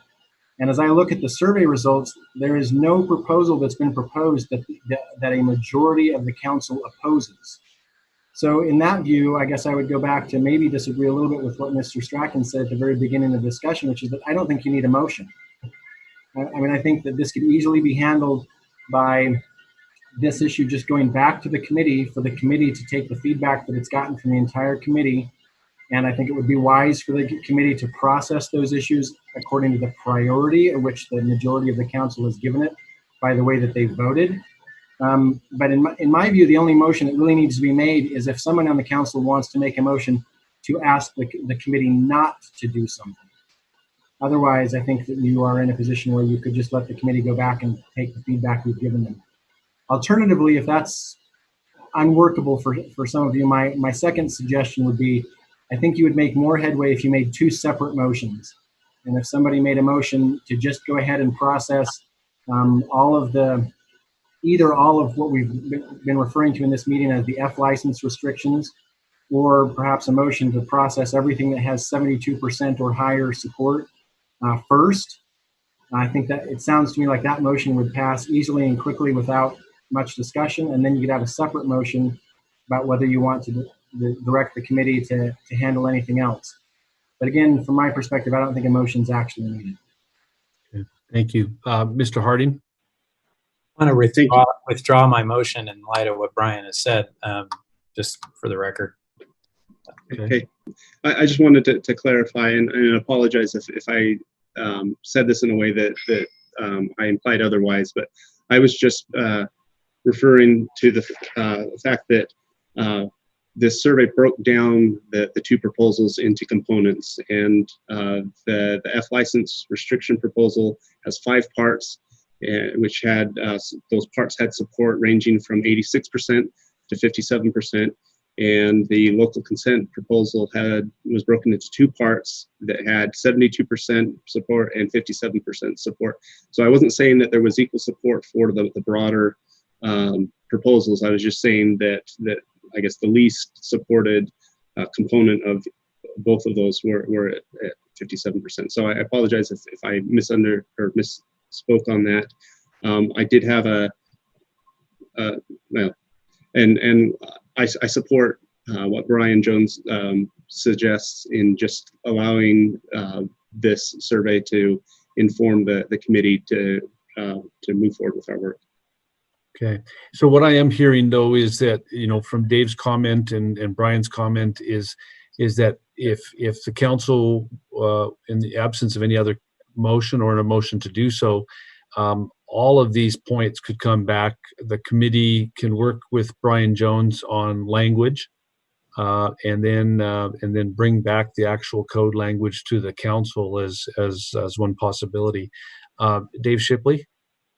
Yeah, I just wonder if I need to put forth a motion to not have restaurants be part of any, general regulation that we're looking at. I feel like it keeps coming back up as part of, kind of the density restriction and local consent that we're considering, but I don't hear, in fact, I see, significant support for it not being part of it. And so do we need to have a motion to that end so that we stop as a committee considering restaurants as part of local consent or as part of density restrictions?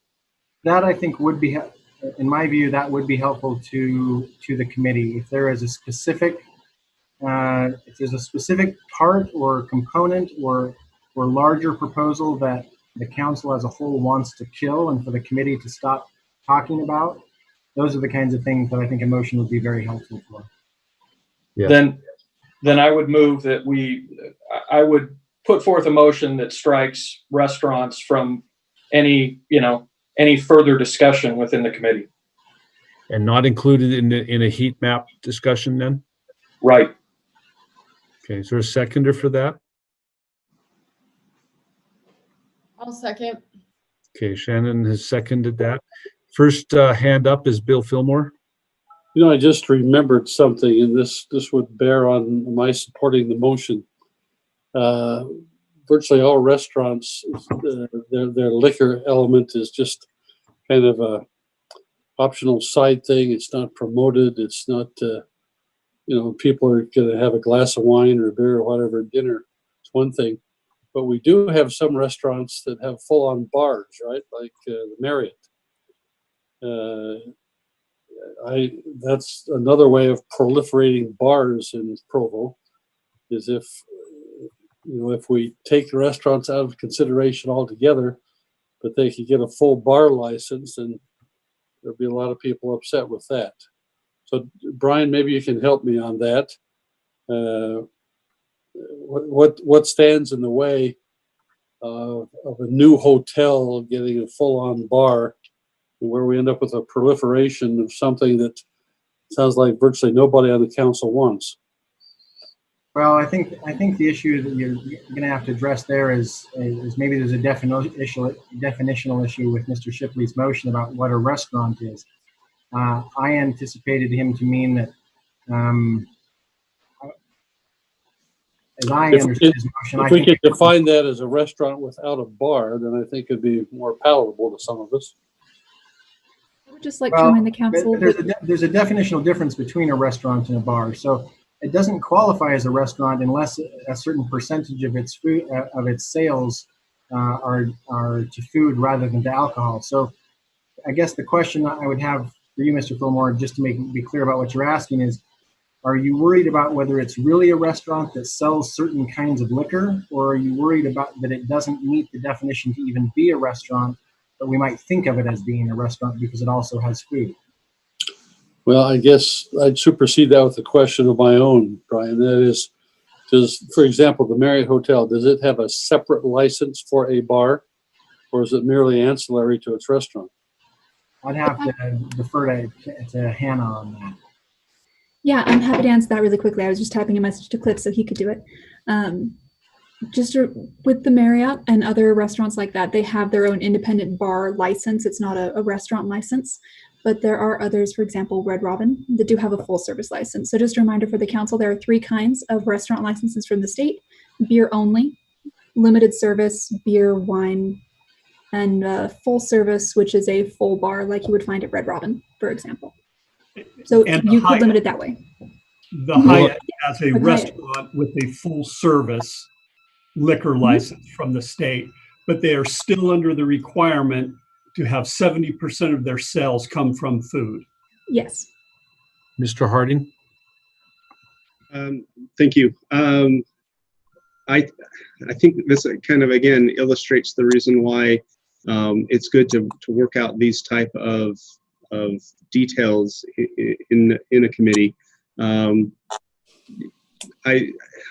I have to check, but I want to say at least one of the one of the hotels has both a bar as well as a full service restaurant within that. But I think those kind of details can be worked out within the committee.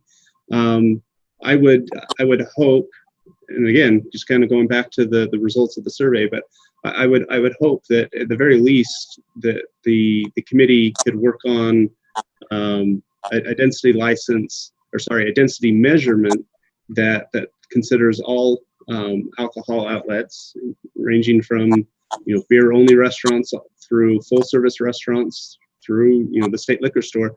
But again, particularly if we're going to be looking for consensus and looking for ways to broaden support, I think we may get there where this motion is proposing now, but I think giving the committee a little bit more flexibility to draft those and to discuss and to work through those would be better. So I don't support the motion.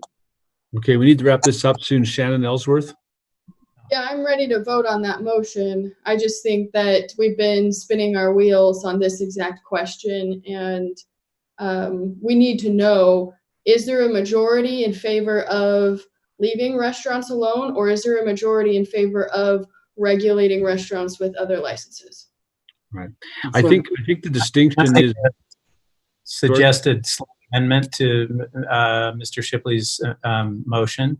I'm open to, if there's some nuance there that I'm missing, I would welcome the feedback from the committee on this, but I would support a motion that directs the committee to explore the possibility of eliminating restaurants from the proposal or reducing the risk that they would get sort of taken into a regulation that is an excessive burden for them. So if there's a subtle distinction and we find one definition of a restaurant that maybe deserves to be in our regulations, then I'm open to hearing that argument. But I would support a motion that directs the committee to come back with a proposal that is eliminating, it explores the possibility of eliminating restaurants from the regulation. So if I could sum, what I'm hearing is the motion is to eliminate restaurants from the whole discussion, essentially for the two proposals and any further regulation. What I'm also hearing is that there may be a desire to consider restaurants in terms of whether or not there's too much alcohol being sold in particular parts of the city. And I wonder if that distinction or that refinement can be that you can include restaurants in the context of the heat map, but you can't use the heat map to regulate restaurants. Mr. Fillmore? I thought I heard George's motion. Well, it wasn't a motion, but he wanted a clarification on the motion that it's a up or down vote on restaurants right now. He wanted the committee to consider options with restaurants and come back to us with a recommendation. That's different than yay or nay on restaurants being included. Right.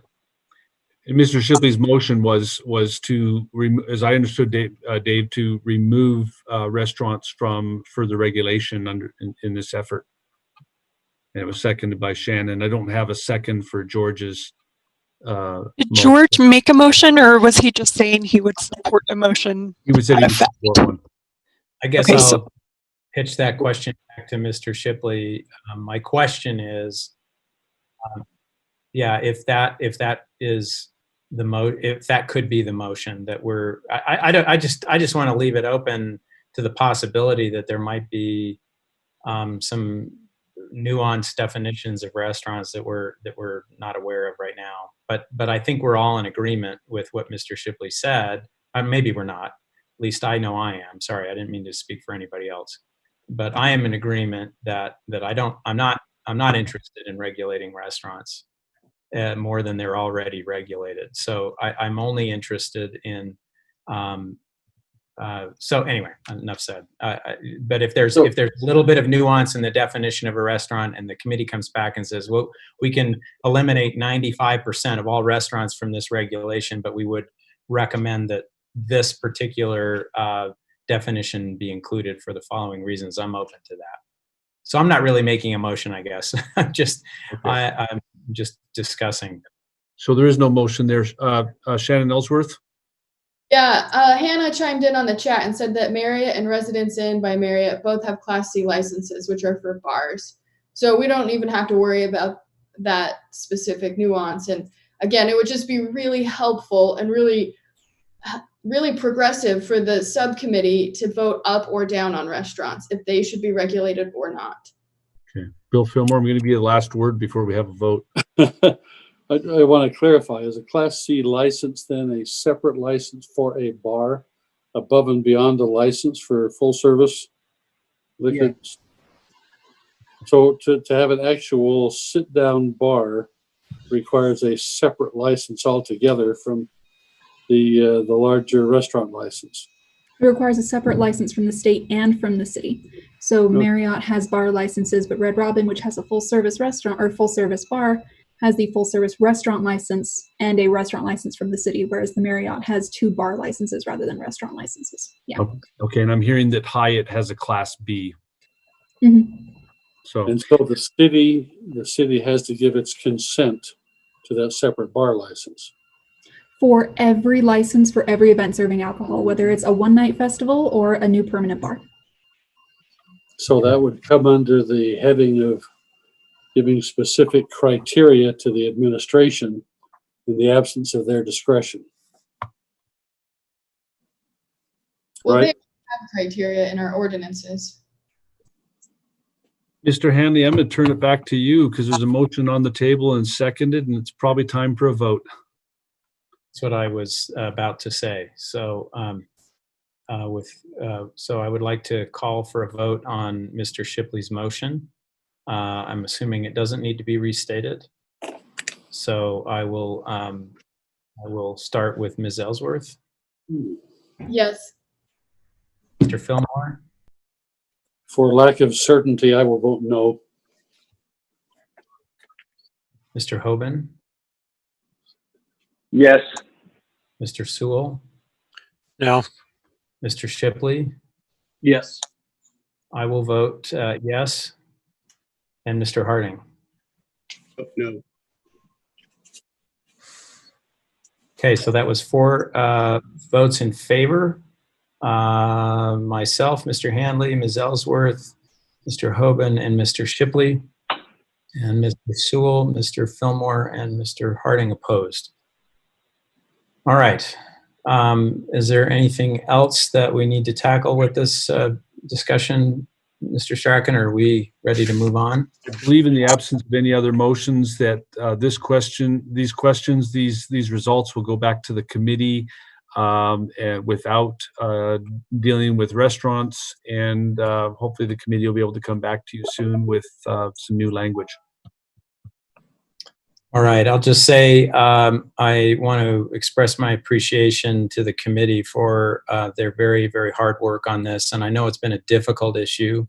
I know there's strong differences of opinion on the council and strong differences of opinion on the committee. And I would just continue to encourage you to work well together and work well with us as a council all together, that we will be able to come to a resolution on this and move forward. But I appreciate that there are no bad actors here. I think everyone has the best of intentions, and I think we're making progress as slow as it might be. And I just want to make sure everyone recognizes the hard work that's being done and the difficulty of this particular issue. And I express appreciation to all of you. I know you've all been engaging the public, engaging concerned citizens, and we've been talking with one another, and we've been researching and so on. And I know we're eager to sort of move on and tackle other issues at some future point. But I think it's been a good process so far, as difficult as it's been. And I just want to express that appreciation. Okay, so we'll move on to item number 4. These are policy items referred from the Planning Commission. Our first item is an ordinance amending the zone map classification of approximately 18.5 acres of real property generally located at 901 West, 1560 South from residential agricultural to one family residential. This is in the Lakewood neighborhood, and Mr. Brian Maxfield, our planning supervisor, is our presenter. We have 10 minutes for this item. Go ahead, Mr. Maxfield. Thank you. We do have some slides to orient you. Let's see. Well, maybe.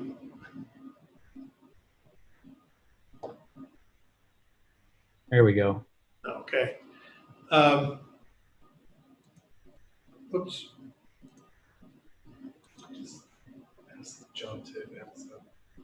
Okay, if you go to the next one, do we have to ask you to? Okay, there we go. All right.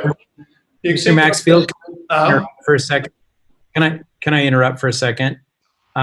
We have 2 land use items that we need to discuss, but I guess that we have a closed meeting that needs to start in 15 minutes. So just if you feel like, let's just try to, I guess I'm speaking to the council as well, but we'll try to keep the essential questions now, and because we'll be coming back to these later this evening, but I'm going to have a hard stop.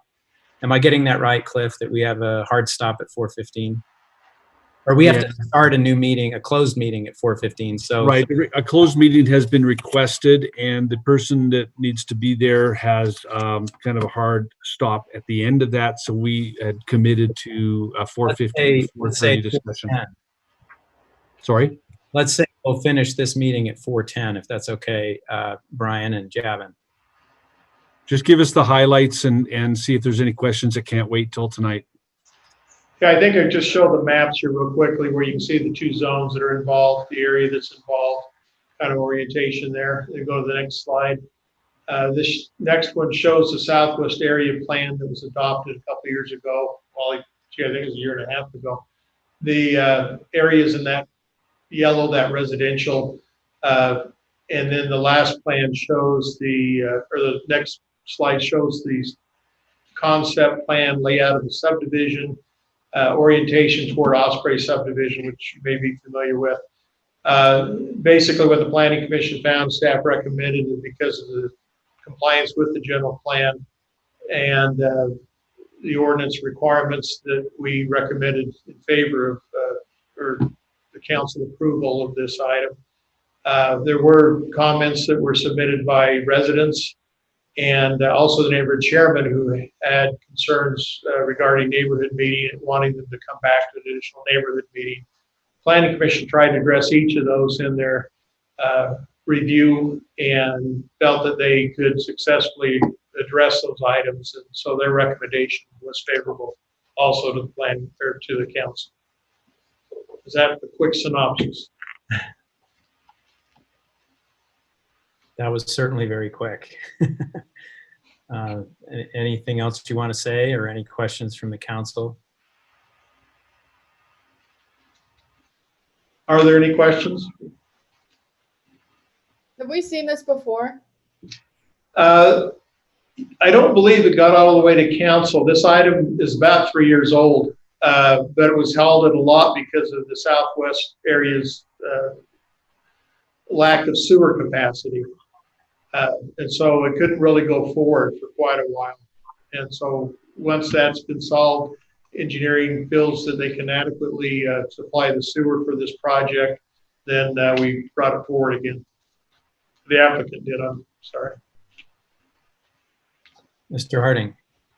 Thank you, Mr. Maxfield. I think I really appreciated how the staff report, and it looks like in this process really was guided by the development policies that were created by a committee and were adopted by the council. Really, I felt like it was guiding this process, and I really appreciate that. A lot of those policies were highlighted. Some of the policies that weren't highlighted, and I think it's because the proposal doesn't really address them, is there were things like calling for a diversity of housing types mixed in and things like that.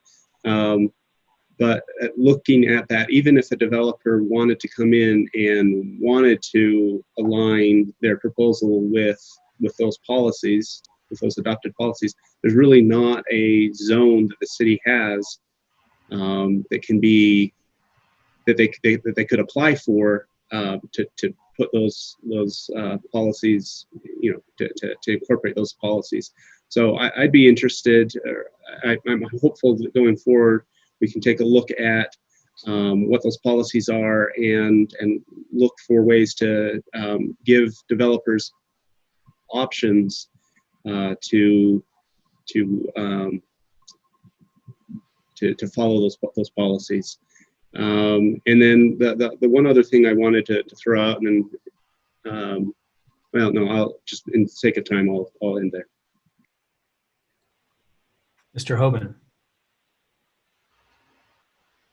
Yeah, so the neighborhood chair expressed some concerns mostly around leapfrog development and having essentially two kind of agricultural properties adjacent to this. And I just thought maybe you could answer briefly your thoughts on that.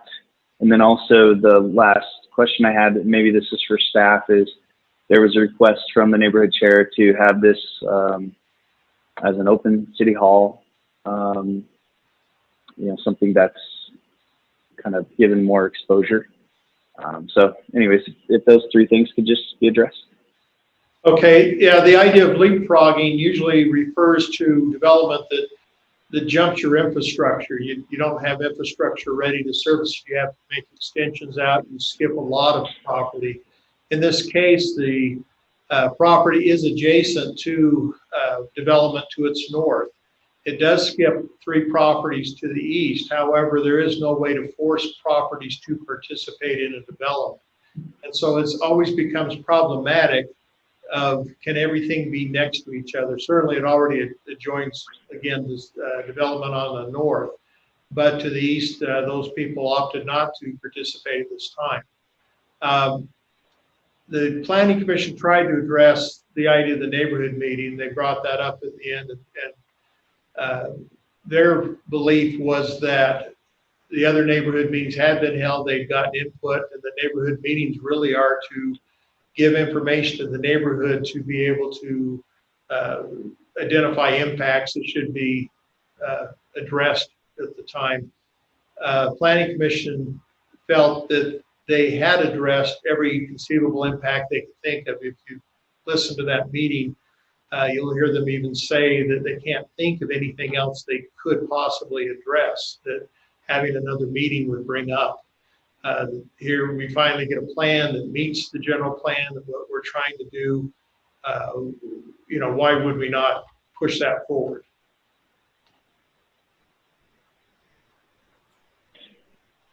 Okay. Ellsworth. Yeah, the reason it is familiar to me is because I watched a planning commission meeting, and like Brian said, the planning commission said that they couldn't fathom what the neighborhood would want to change about this development. It's fairly low density, continues the roads. One person said they liked cul-de-sacs better than straight roads, but cul-de-sacs aren't as good as straight through roads because sometimes that inhibits emergency services from finding an address as quickly when there's some dead end. So yeah, it seems like a pretty tight project. Okay, we'll be revisiting this again this evening. Okay, Mr. Fillmore, quickly, and then we'll move on to the second item. Concerned about the flooding potential that's been raised. We can discuss that tonight if you'd like. Okay. All right, Mr. Weaver. So we'll move on to item number 5, which is an ordinance amending Provo City Code to enact the very low density residential VLDR zone. This has citywide application, and Mr. Javin Weaver is our presenter from planning. Thank you. This zone has a few minor differences from the LDR zone, a few differences from that. However, I can answer your questions either now or later tonight at the council meeting, since there are minimal differences, and I know that time is a crux. That's best. Okay, any essential questions that Javin could address right now? We've just got a couple of minutes. If not, I guess we'll just have that discussion later this evening. Mr. Weaver, thank you for your time. We'll look forward to hearing from you and having that discussion later. So let's see. I need to, a closed meeting has been requested, and Mr. Jones, do you want to make a presentation about that?